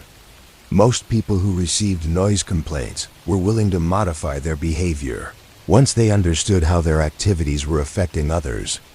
And Officer Davis had handled the situation with the kind of community-oriented approach that maintained positive relationships between police and residents.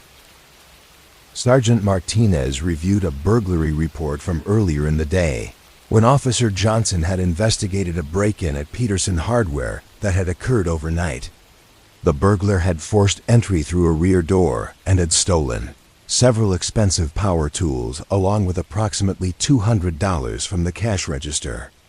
Officer Johnson's investigation had included a thorough examination of the crime scene, documentation of the point of entry and the items that had been stolen, and interviews with neighboring business owners who might have observed suspicious activity.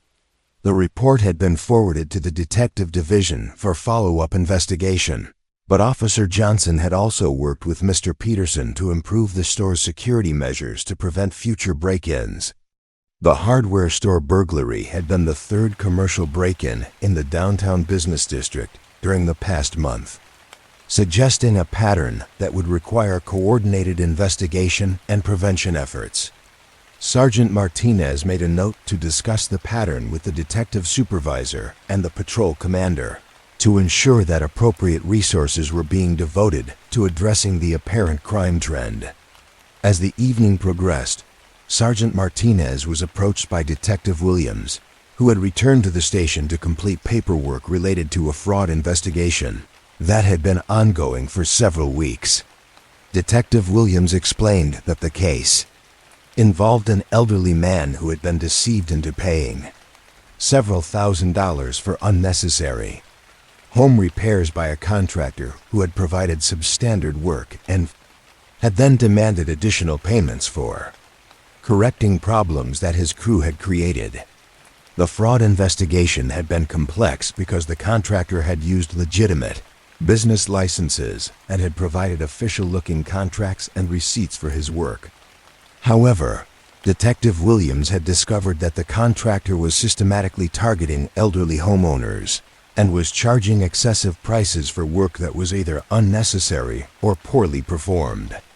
Detective Williams had coordinated with the State Attorney General's office and with consumer protection agencies to build a case against the contractor that would not only recover the money that had been stolen from local victims, but would also prevent the contractor from victimizing elderly residents in other communities. The investigation had required extensive documentation and coordination with multiple agencies, but was expected to result in both criminal charges and civil remedies for the victims. The fraud case had also led to community education efforts designed to help elderly residents identify and avoid similar scams, with Detective Williams participating in presentations at senior centers and community organizations throughout the area. These prevention efforts had been effective in raising awareness about contractor fraud and had led to several reports of suspicious activities that had allowed police to intervene before additional victims had been deceived. Sergeant Martinez continued his review of incident reports, finding a case that had involved Officer Martinez, no relation despite the shared surname, who had investigated a minor traffic accident that had revealed a more serious problem with impaired driving. The accident had been minor, involving only property damage, but Officer Martinez had detected signs that one of the drivers had been under the influence of alcohol. The field sobriety testing and breathalyzer examination had confirmed that the driver, Robert Thompson, had been intoxicated at the time of the accident. Mr. Thompson had been arrested for driving under the influence a charge that carried serious penalties, including license suspension, fines, and possible jail time. However, Officer Martinez's report had also documented Mr. Thompson's explanation that his drinking had increased following his wife's recent death from cancer, and that he had been struggling with depression and grief that had led to poor decision-making about alcohol consumption. The officer had connected Mr. Thompson with counseling resources and support groups that could help him address his grief and develop healthier coping strategies. The DUI case had proceeded through the court system with the standard legal penalties, but the additional support services that had been arranged through Officer Martinez's intervention had helped Mr. Thompson address the underlying problems that had contributed to his impaired driving. The comprehensive approach had been more effective than punishment alone in preventing future incidents and helping Mr. Thompson rebuild his life after his personal tragedy. As midnight approached, Sergeant Martinez prepared for the arrival of the overnight shift supervisor, organizing the evening's reports and briefing, materials that would provide information about ongoing situations and emerging problems that would need attention during the late night hours. The transition between shifts required careful communication to ensure that important information was not lost and that ongoing investigations could continue without interruption. Officer Chun arrived at the station to begin her overnight patrol shift, stopping at the night desk to review any special instructions or alerts that might affect her patrol activities. Sergeant Martinez briefed her about Mrs. Anderson's report of suspicious activity and about the pattern of commercial burglaries that had been occurring in the downtown business district. Officer Chun's overnight shift would involve regular patrols of both residential and commercial areas, with particular attention to locations that had been identified as potential targets for criminal activity. The quiet hours of the night shift often provided opportunities for more thorough observation and investigation of suspicious activities that might be missed during the busier day hours. The radio continued to monitor communications from patrol units throughout the city, with periodic check-ins from officers who were conducting routine patrols and responding to occasional calls for service that arose during the night hours. The steady rhythm of radio communications provided reassurance that all areas of the city were being monitored and that officers were available to respond quickly to any emergencies that might develop.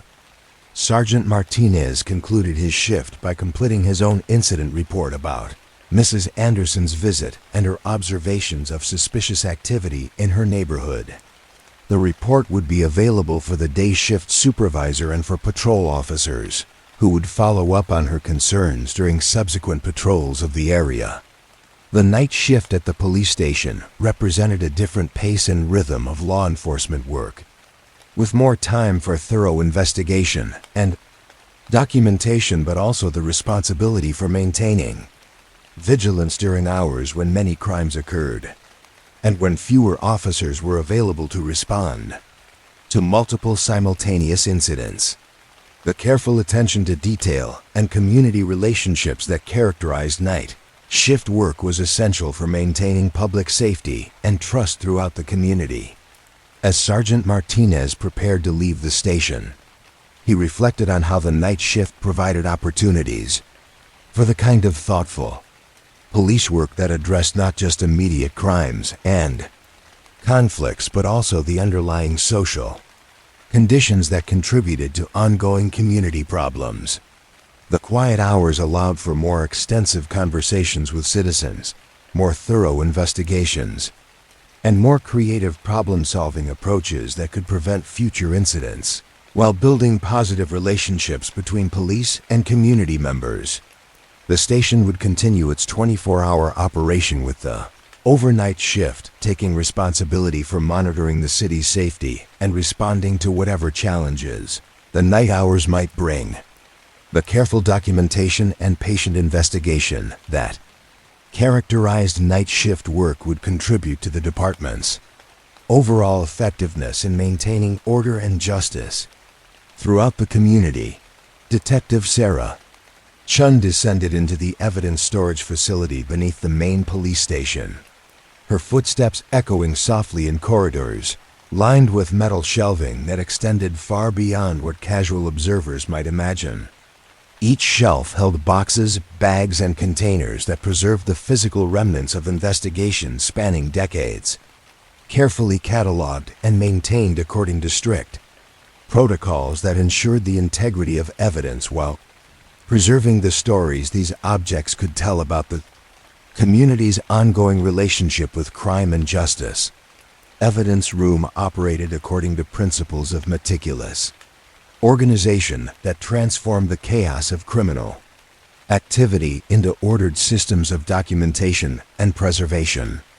Every item that entered the facility was photographed, labeled, and assigned a specific location within the larger cataloging system that allowed investigators to locate any piece of evidence quickly. Even years after the original investigation had concluded, Detective Chun had volunteered for evidence room duty during the quiet afternoon shift, partly because she appreciated the contemplative atmosphere of the storage facility, but mostly because she found something deeply satisfying about maintaining the careful systems that preserve these fragments of human experience for potential future examination. The evidence room served as a kind of museum of local crime history, with each preserved item contributing to the larger story of how the community had dealt with various forms of criminal behavior over time. She began her shift by reviewing the intake log for items that had been submitted during the previous week, checking to ensure that each piece of evidence had been properly processed and stored according to department protocols. The log contained entries for everything from firearms seized during arrests to documents recovered during fraud investigations, each one representing a small piece of a larger puzzle that investigators had worked to solve. First entry on the log described a collection of photographs that had been recovered during a burglary investigation, images that had been taken by the suspect during previous break-ins, and that had helped investigators understand the scope of his criminal activities. Detective Williams had submitted the photographs along with a detailed report explaining their significance to the case and their potential value as evidence in prosecuting similar crimes. Detective Chun located the photographs in their designated storage container, finding images that documented the interiors of dozens of homes that had been burglarized over a period of several months. The photographs had been taken with a digital camera that the suspect had stolen during one of his early break-ins, and they revealed a pattern of behavior that went beyond simple theft to include a disturbing violation of victims' privacy and sense of security. The photographs had been crucial in linking the suspect to multiple burglaries throughout the city, providing evidence that had allowed prosecutors to charge him with a comprehensive pattern of criminal activity rather than isolated incidents. More importantly, the images had helped investigators understand the psychological motivations that had driven the suspect's behavior, revealing a level of obsession and planning that had informed their approach to interrogation and plea negotiations. Detective Chun carefully returned the photographs to their storage container, ensuring that they remained properly preserved for potential future legal proceedings. The images represented more than just evidence. They were documentation of a particular type of criminal behavior that could provide valuable information for understanding and preventing similar crimes in the future. The next item on the intake log was a collection of financial documents that had been seized during a fraud investigation involving a local businessman who had been embezzling money from charitable organizations. Detective Martinez had submitted bank records, canceled checks, and computer printouts that had traced the flow of stolen funds through multiple accounts and had documented the sophisticated methods the suspect had used to conceal his criminal activities. The financial documents were stored in fireproof filing cabinets that protected them from environmental damage while maintaining their availability for ongoing legal proceedings. Detective Chun reviewed the organization system that Detective Martinez had used to arrange the documents, finding a logical sequence that followed the money trail from initial theft through various concealment, strategies to final recovery, and personal accounts controlled by the suspect. The fraud case had been particularly significant because it had involved theft from organizations that provided services to vulnerable populations, including a food bank, a homeless shelter, and a program that provided assistance to elderly residents. The suspect's embezzlement had reduced the resources available to these organizations and had potentially harmed people who depended on their services for basic necessities.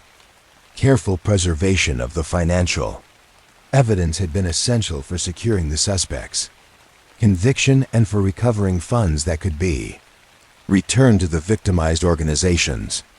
Detective Chun noted that the case had also led to improved oversight procedures for charitable organizations throughout the area, helping prevent similar thefts in the future.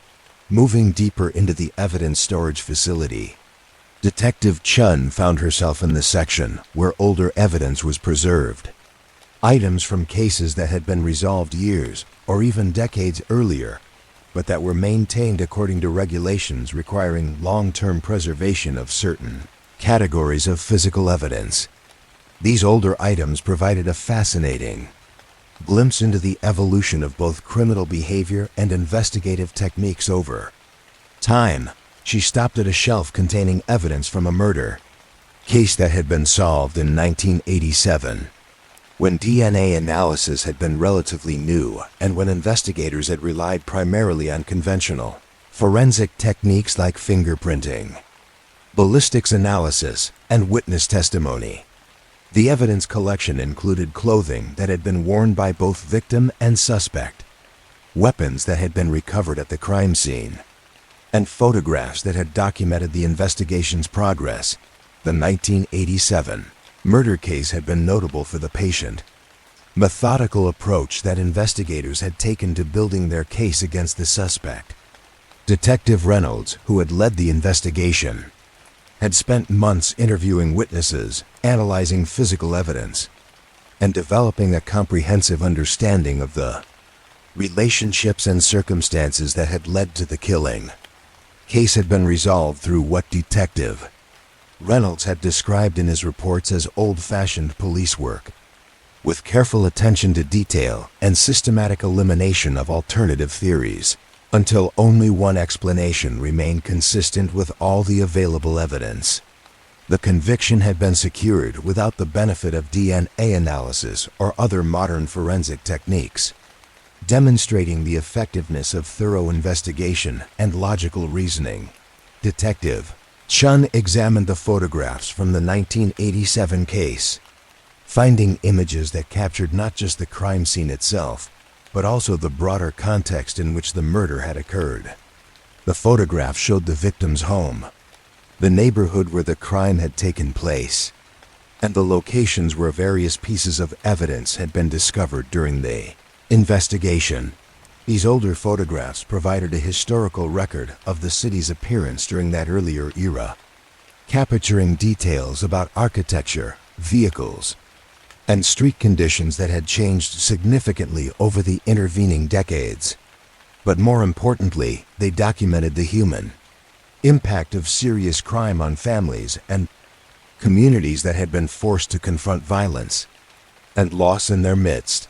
The murder case evidence also included letters and personal items that had belonged to the victim, materials that had helped investigators understand her life and relationships in ways that had been crucial for identifying potential suspects and motives. These personal effects had been preserved not just for their evidentiary value, but also as a reminder of the human cost of violent crime and the importance of seeking justice for victims and their families.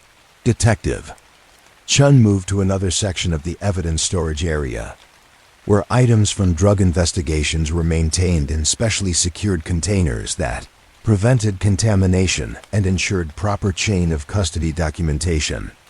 These cases represented a significant portion of the department's investigative workload, ranging from simple possession arrests to complex trafficking operations that had involved multiple suspects and extended periods of surveillance. And investigation. One collection of drug evidence had been gathered during an investigation of a methamphetamine laboratory that had been discovered in a residential neighborhood, where the production of illegal drugs had created serious health and safety hazards for nearby families.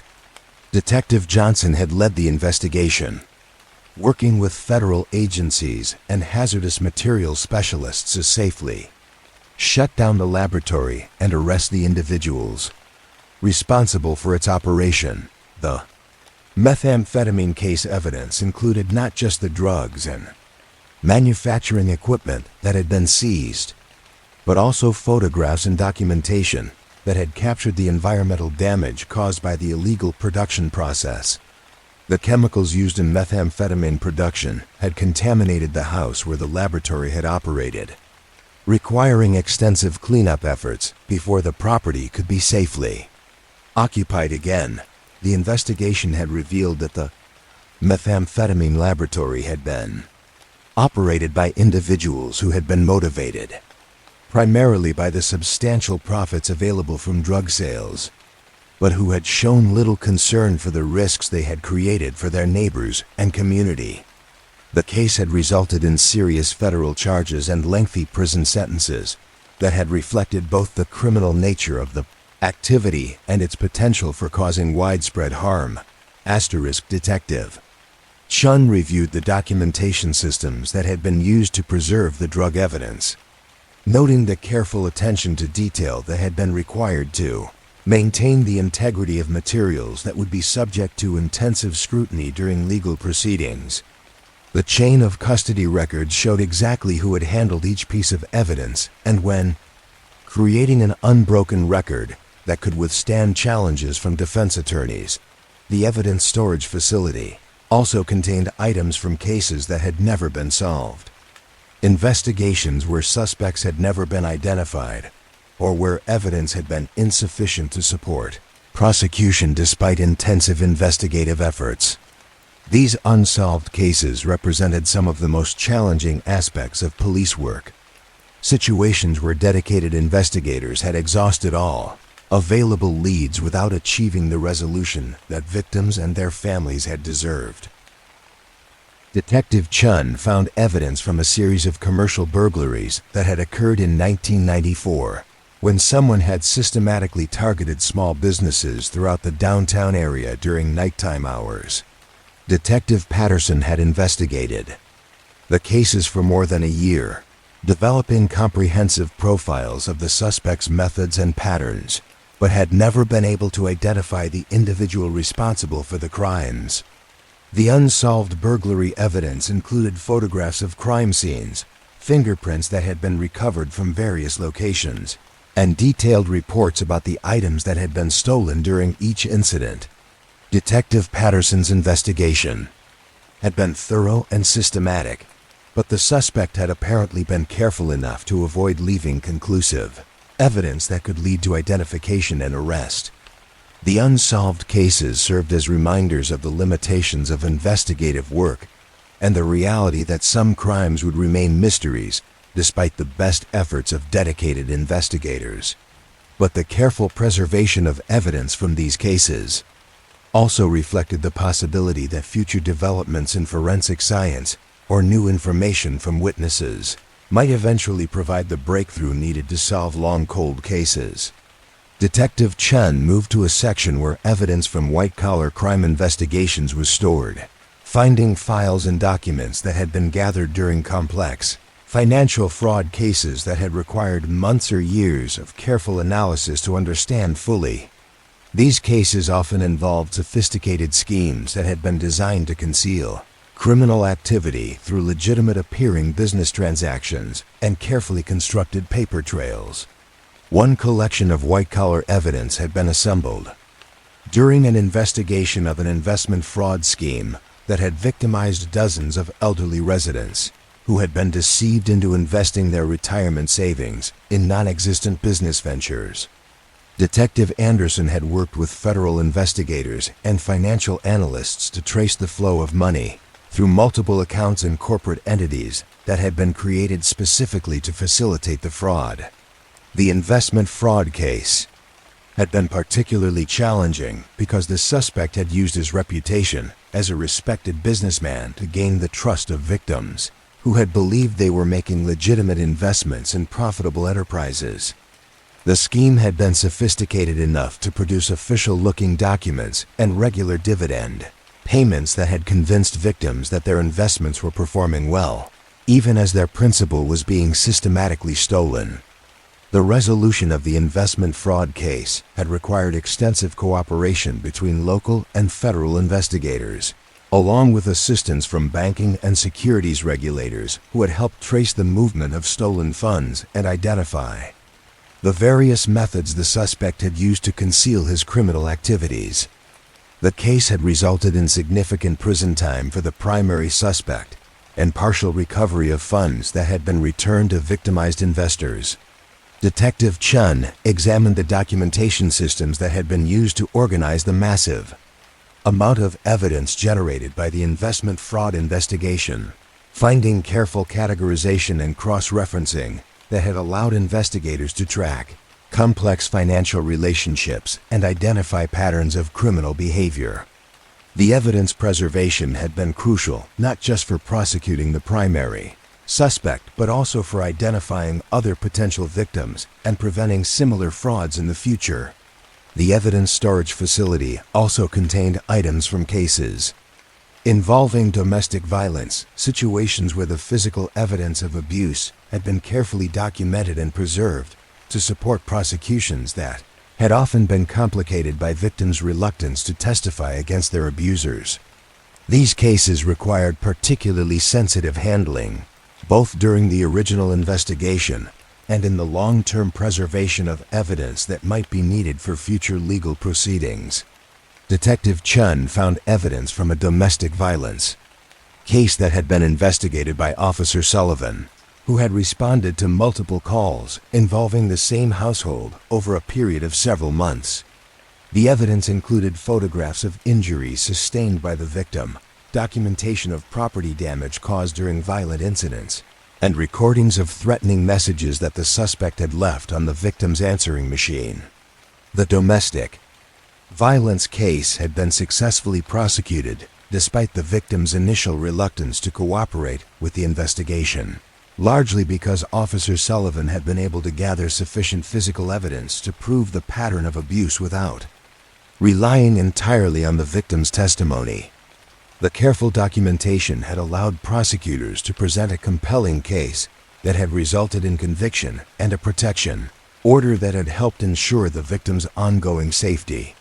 The evidence preservation in domestic violence cases served multiple purposes beyond immediate prosecution, providing documentation that could support future legal proceedings if abuse resumed, and creating records that could be valuable for researchers studying patterns of domestic violence and the effectiveness of various intervention strategies. As Detective Chen continued her inventory work in the evidence storage facility, she reflected on how these preserved items represented more than just physical proof of criminal activity.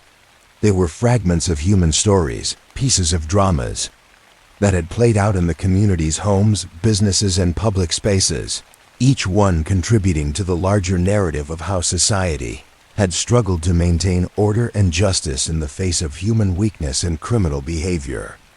The careful preservation of evidence reflected the justice system's commitment to thorough investigation and fair legal proceedings, ensuring that important information would not be lost, and that cases could be prosecuted effectively even months or years after the original crimes had occurred.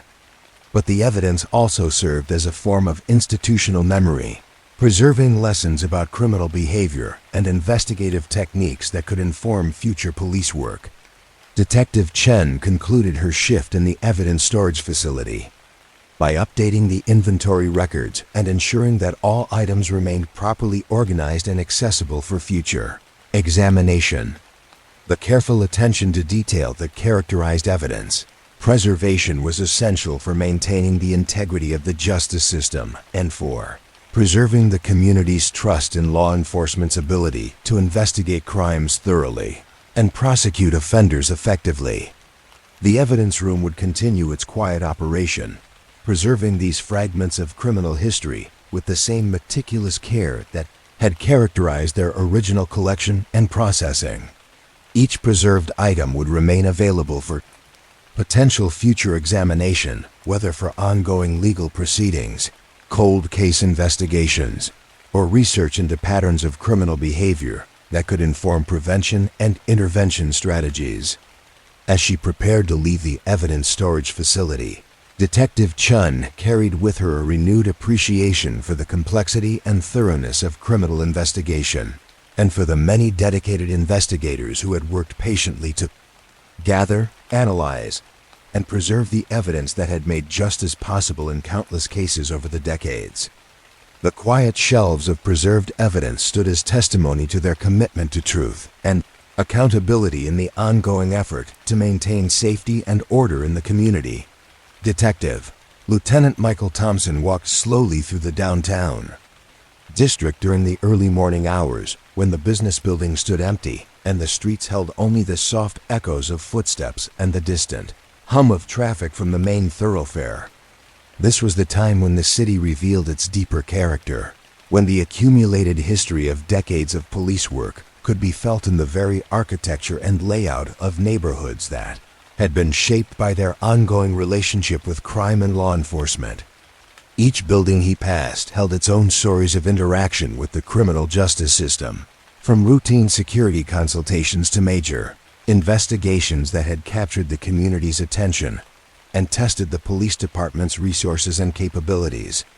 The downtown area had evolved over the years, with new businesses replacing old ones and modern security systems, supplementing the traditional approaches to crime prevention that had characterized earlier eras of urban policing.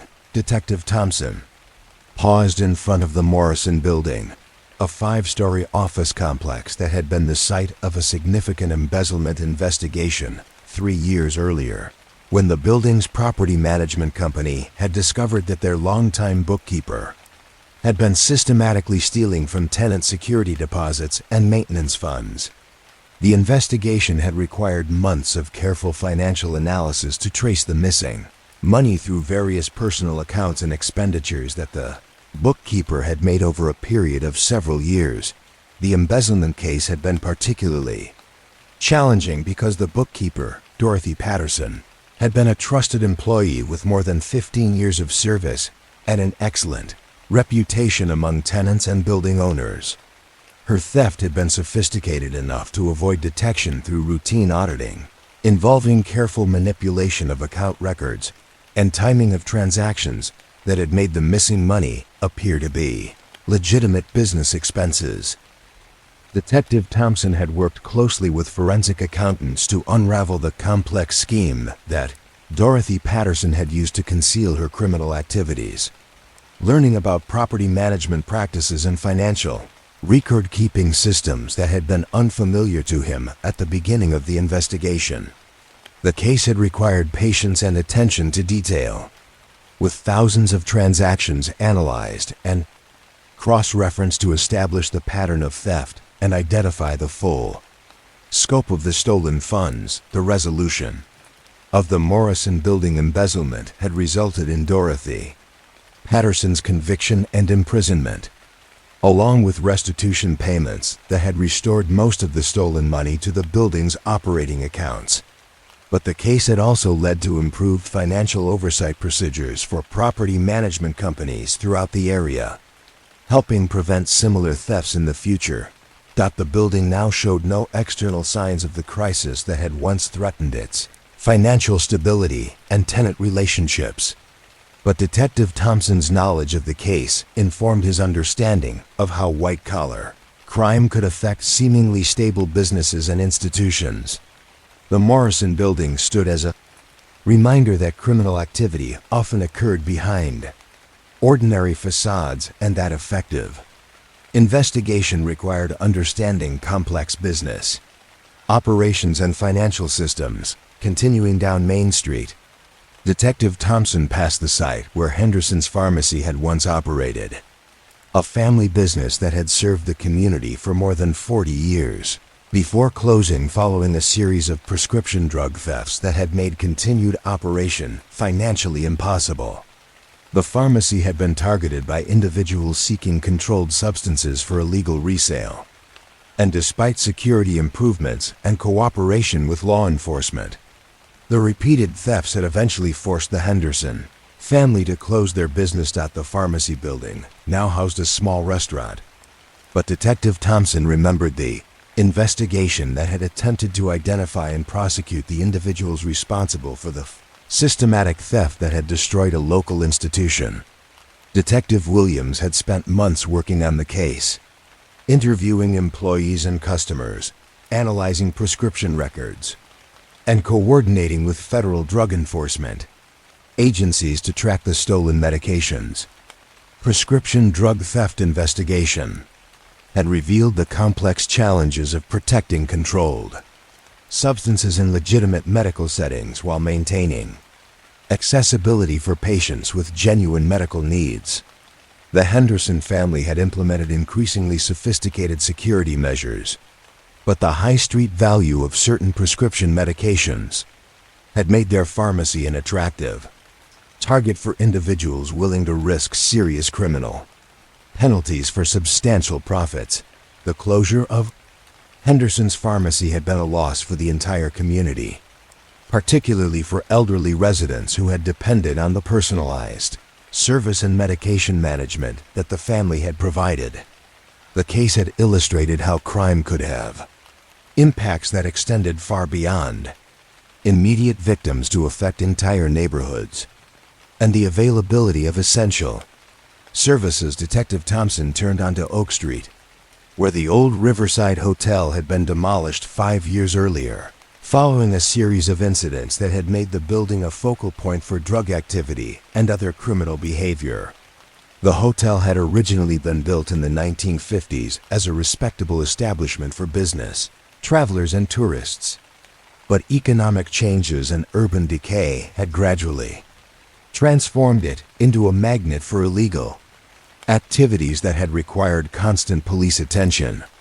Riverside Hotel had become the subject of intensive investigation and intervention efforts during its final years of operation, with officers conducting regular patrols and responding to frequent calls about drug dealing, prostitution, and violent crimes that had occurred on the property.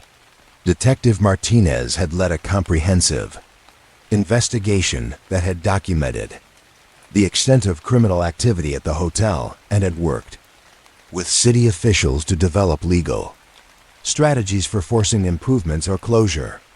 Investigation had revealed that the hotel's management had been aware of the illegal activities taking place on their property, but had been either unwilling or unable to take effective action to address the problems. The building's deteriorated physical condition had made it difficult to implement adequate security measures, and the low room rates had attracted clientele that had included many individuals involved in criminal activities. The eventual demolition of the Riverside Hotel had been controversial, with some community members arguing that the building could have been renovated and restored to legitimate use. But Detective Martinez's investigation had provided compelling evidence that the property had become so associated with criminal activity that closure was necessary to protect public safety and prevent the continued deterioration of the surrounding neighborhood. The vacant lot where the Riverside Hotel had once stood was now being developed as a small park and community garden, representing the neighborhood's successful effort to transform a source of criminal activity into a positive community resource. The project had been supported by residents who had worked closely with police and city officials to ensure that the new use would contribute to neighborhood safety and vitality rather than creating new opportunities for illegal activities. Detective Thompson walked past the building that housed the Community Credit Union, where a sophisticated check-kiting scheme had been discovered 2 years earlier, when bank auditors had noticed unusual patterns in account activity that had suggested possible fraud. The investigation had revealed that a customer had been systematically exploiting the time delays in check processing to create artificial account balances that had allowed him to withdraw money that did not actually exist. The credit union fraud case had required Detective Johnson to learn about banking procedures and check processing systems that had been central to understanding how the scheme had worked and how much money had been stolen over the several months that the fraud had continued undetected. The case had also involved coordination with federal banking regulators and law enforcement agencies that had expertise in financial crimes. The check-kiting investigation had been resolved, with the suspect's arrest and conviction, along with partial recovery of the stolen funds through asset forfeiture proceedings that had identified property and investments that had been purchased with money obtained through the fraudulent scheme. The case had also led to improved monitoring procedures at the credit union that had made similar frauds more difficult to execute without detection. The Community Credit Union had maintained its operations and community reputation despite the fraud incident, but the case had demonstrated how even small financial institutions could be vulnerable to sophisticated criminal schemes that exploited weaknesses in their operating procedures and oversight systems. Turning onto First Avenue, Detective Thompson passed the building that had housed Kowalski Electronics, a family-owned business that had been forced to close after a series of burglaries had resulted in the unwind theft of inventory worth more than $50,000.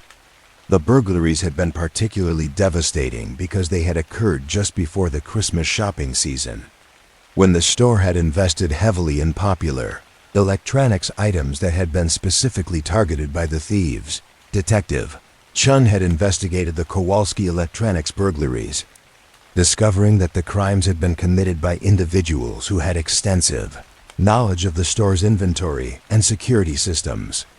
The investigation had eventually revealed that one of the store's part-time employees had been providing information to accomplices who had used their inside knowledge to plan and execute the thefts.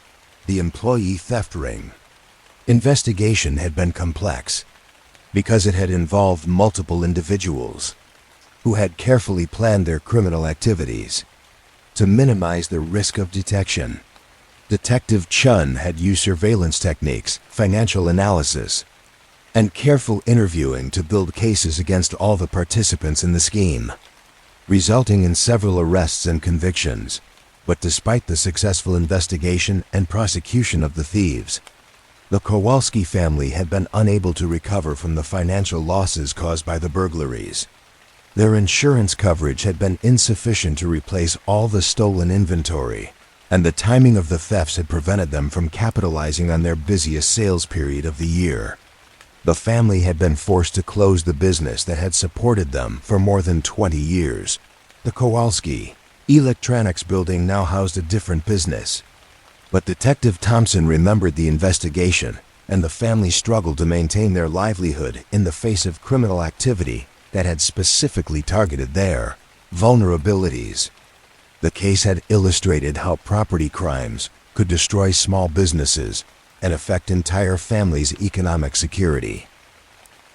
Detective Thompson continued his walk through the downtown area, passing the building where Martinez law offices had been located, until an arson fire had destroyed much of the structure and forced the relocation of the legal practice. The arson investigation had been conducted by Detective Patterson in cooperation with fire department investigators, who had determined that the fire had been deliberately set by someone seeking to destroy evidence related to an ongoing legal case. The arson case had been one of the most serious crimes investigated by the department in recent years, involving potential threats to attorney-client relationships and the integrity of the legal system itself. Detective Patterson had worked extensively with federal investigators and legal ethics authorities to understand the full implications of the crime and to ensure that all relevant evidence was preserved despite the fire damage. The investigation had eventually led to the arrest and conviction of an individual who had been attempting to destroy documents related to a civil lawsuit in which he had been a defendant. The arson had been an act of desperation by someone who had believed that destroying the attorney's files would prevent legal action against him, not understanding that most important documents had been maintained in multiple locations. The Martinez law offices had been rebuilt in a different location with improved security and fire suppression systems, and the legal practice had continued to serve the community despite the disruption caused by the arson. The case had led to discussions throughout the legal community about document security and the protection of confidential client information from criminal interference. As Detective Thompson walked through the commercial district that served the downtown area, he reflected on how each building and business held memories of interactions with law enforcement that had shaped both the physical development of the neighborhood and the social relationships that characterized community life. Some businesses had thrived despite encountering criminal activity, while others had been forced to close or relocate due to crimes that had affected their ability to operate profitably. The patterns of crime and law enforcement response that had played out in the downtown area over the years reflected broader social and economic trends that had influenced the community's development. Economic pressures had contributed to increases in property crimes and fraud, while drug-related criminal activity had created ongoing challenges for businesses and residents who had worked to maintain safe and attractive neighborhood environments. But Detective Thompson also observed how effective police work and community cooperation had contributed to the area's resilience and continued vitality. Businesses that had worked closely with law enforcement to address security concerns had generally been more successful in preventing and responding to criminal activity, while community organizations had played important roles in supporting crime prevention efforts and helping victims recover from criminal victimization. The downtown district's evolution over time had been shaped by the accumulated results of hundreds of individual cases and investigations, each one contributing to the larger story of how the community had adapted to changing conditions while maintaining its commitment to safety and economic opportunity. The buildings and streets held memories of both successful crime prevention efforts and criminal activities that had tested the community's resilience and resources. Detective Thompson concluded his early morning walk by returning to the police station, where his shift would officially begin with briefings about ongoing investigations and emerging crime patterns that would require attention during the day ahead. But his walk through the downtown area had reminded him of the broader context within which individual cases and investigations took place, the complex urban environment that provided both opportunities for criminal activity and resources for crime prevention and community safety. The city's streets and buildings would continue to evolve as new businesses opened and existing ones adapted to changing conditions. But the ongoing relationship between the community and law enforcement would remain essential for maintaining the delicate balance that made urban life both economically productive and personally safe. Each day would bring new challenges and opportunities, building on the accumulated experience and wisdom that had been gained through decades of patient police work and community cooperation. The downtown area stood ready for another day of commercial activity and social interaction, its buildings and streets bearing the subtle marks of their history, while looking forward to continued growth and development. The crimes and investigations that had shaped the neighborhood's character had become part of its story, contributing to the resilience and adaptability that would allow it to face whatever challenges the future might bring. Detective Thompson entered the police station with a renewed appreciation for the complex relationship between urban development and law enforcement, understanding how his daily work contributed to the larger project of maintaining communities where people could live, work, and pursue their goals with reasonable confidence in their safety and security. The city itself had become a partner in this effort, its physical structure and social institutions working together to support both economic opportunity and public safety. Chief Detective Patricia Walsh descended one final time into the basement archives, carrying with her the weight of 35 years of police work and the quiet satisfaction that came with seeing a career's worth of investigations properly documented and preserved for future generations. The archives had grown during her tenure, expanding from simple filing systems to comprehensive databases that captured not just the facts of individual cases, but also the broader patterns and lessons that had emerged from decades of patient law enforcement work. The basement had been her refuge during difficult cases and her sanctuary during quiet moments when the demands of active investigation had given way to the contemplative work of understanding crime patterns and developing strategies for prevention and community safety. Each visit to the archives had reminded her that police work was not just about responding to immediate crises, but about building institutional knowledge that could serve the community's long-term interests in justice and security. As she prepared for retirement, Chief Detective Walsh had requested this final shift in the archives, wanting to personally ensure that the documentation system she had helped develop would continue to serve future investigators and community members who might need to understand the history and evolution of law enforcement in their city. The archives represented more than just storage space. They were a repository of wisdom about human nature, criminal behavior, and the endless complexity of maintaining order in a democratic society.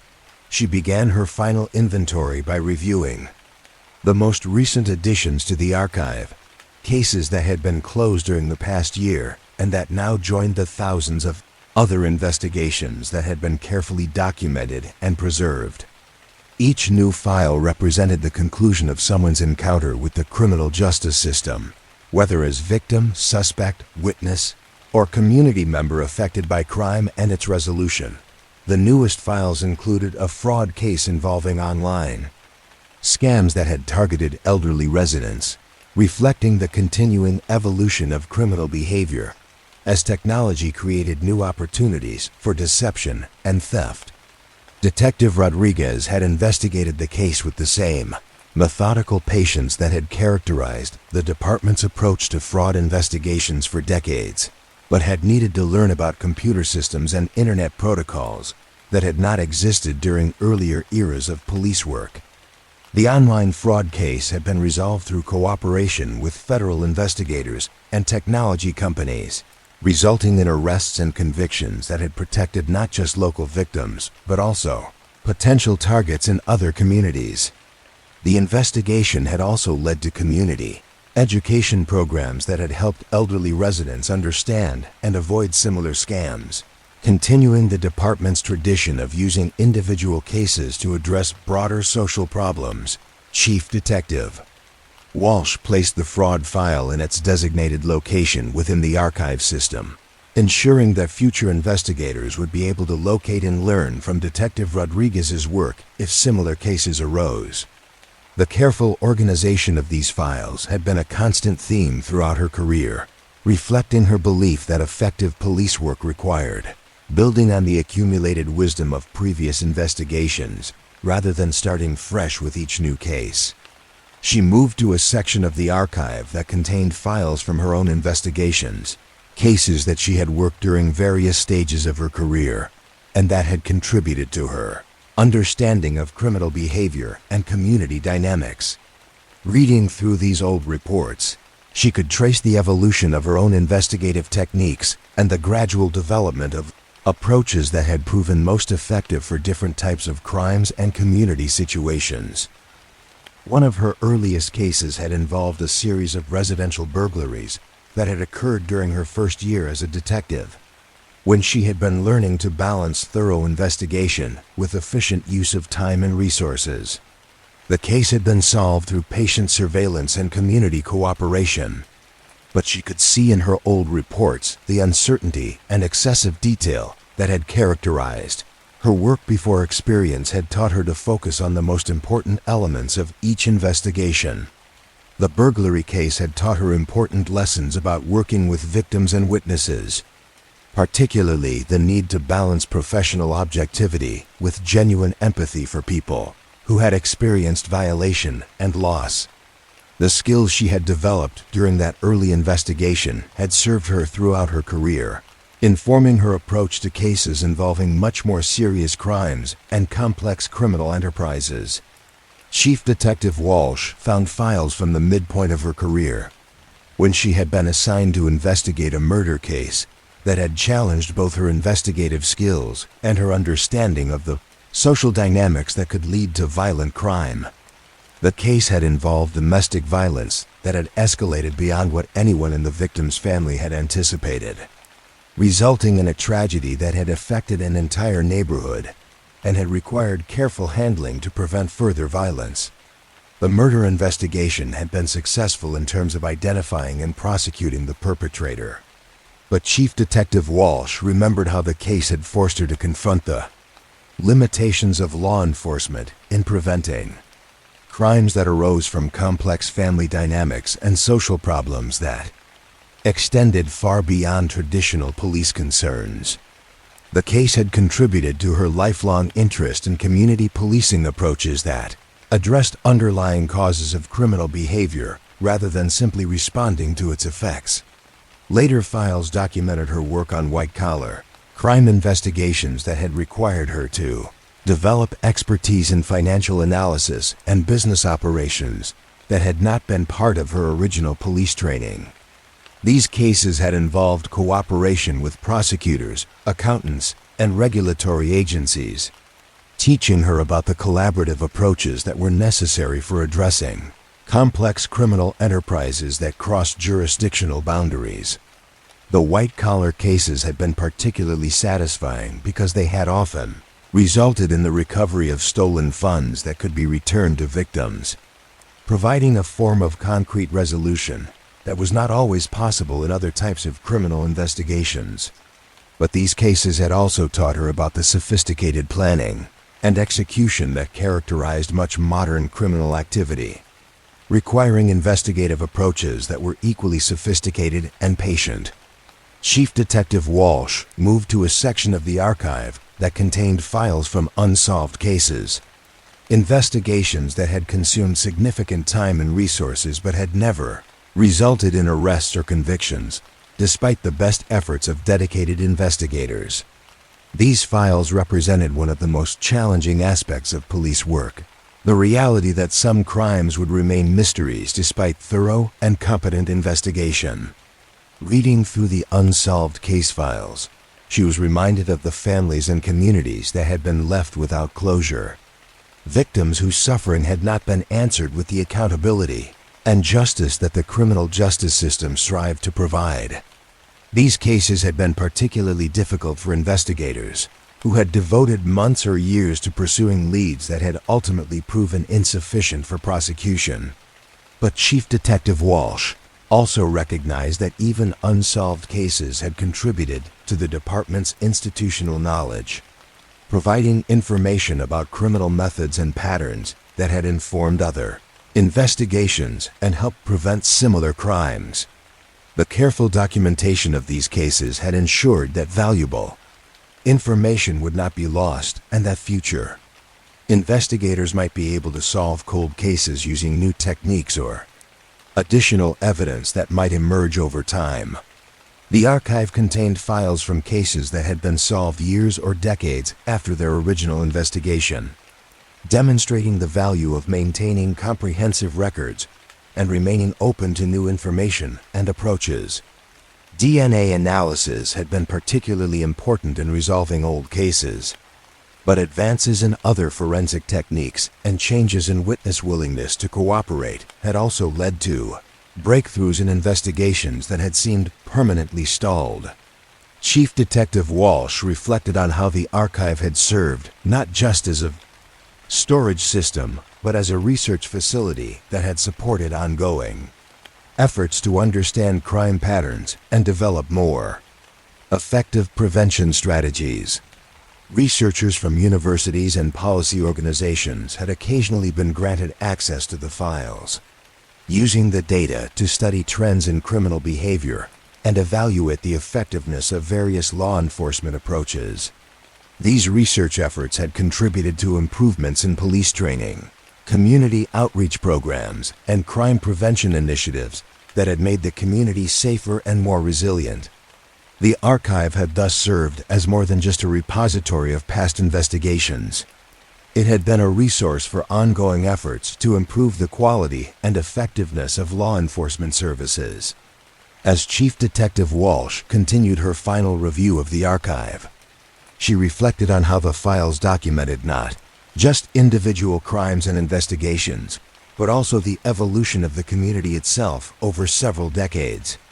The types of crimes that had been common during her early career had changed as social and economic conditions had evolved, requiring constant adaptation and learning from investigators who had needed to understand new forms of criminal behavior and develop appropriate responses. Drug-related crimes had become more complex and dangerous over time, requiring specialized training and equipment that had not been necessary during earlier eras. Technology crimes had emerged as an entirely new category of investigation, demanding expertise in computer systems and internet communications that had required extensive, additional training for investigators and prosecutors. But despite these changes, Chief Detective Walsh observed that the fundamental principles of effective police work had remained constant throughout her career. Successful investigations had always required patience, attention to detail, respect for legal procedures, and genuine concern for victims and community members affected by crime.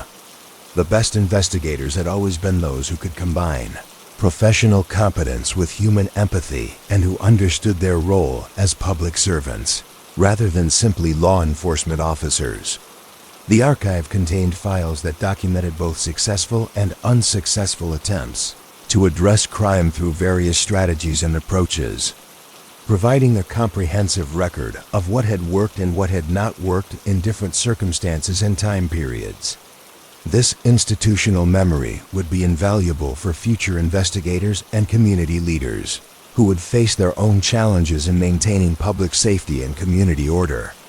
Chief Detective Walsh moved to the section of the archive where policy documents and training materials were stored, finding records of the evolution of departmental procedures and the gradual development of best practices that had been refined through decades of experience.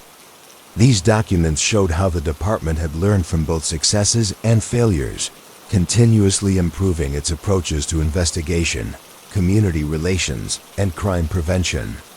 The policy documents reflected the department's ongoing commitment to professional development and ethical conduct, with regular updates that had incorporated new legal requirements, technological capabilities, and understanding of effective law enforcement practices.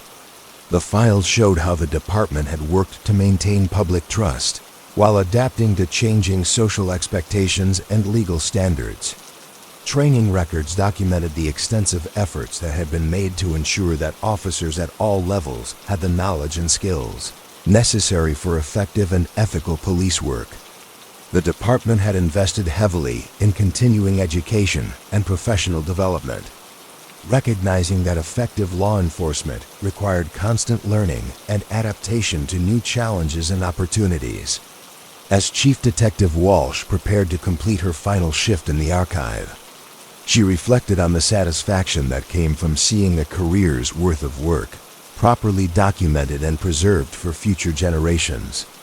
The files that surrounded her represented thousands of individual encounters between law enforcement and community members, each one handled with the care and professionalism that had characterized the department's approach to its responsibilities.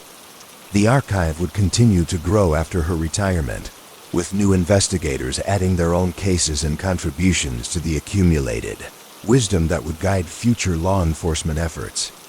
The careful attention to documentation and organization that had been her priority throughout her career would ensure that this knowledge would remain accessible and useful for whoever might need it in the years ahead. Chief Detective Walsh turned off the archive lights and secured the facility for the final time in her official capacity, carrying with her the quiet satisfaction of work well done and institutional knowledge properly preserved. The basement archive would continue its silent vigil, holding these stories of human complexity and community resilience, waiting for the next generation of investigators who would draw on this wisdom to continue the endless work of maintaining justice and safety in a complex and changing world. As she climbed the stairs from the basement for the last time as an active police officer, Chief Detective Walsh knew that the archive would remain a living resource, its carefully preserved files serving as both historical record and practical guide for future challenges. The stories contained within those files would continue to inform and inspire the work of law enforcement, ensuring that the lessons learned through decades of patient investigation would not be lost, but would continue to serve the cause of justice and community safety. The archive stood complete, its shelves filled with the documented wisdom of a community's long struggle to understand and respond to criminal behavior while preserving the values of fairness, compassion, and respect for human dignity that had always been the foundation of effective democratic policing.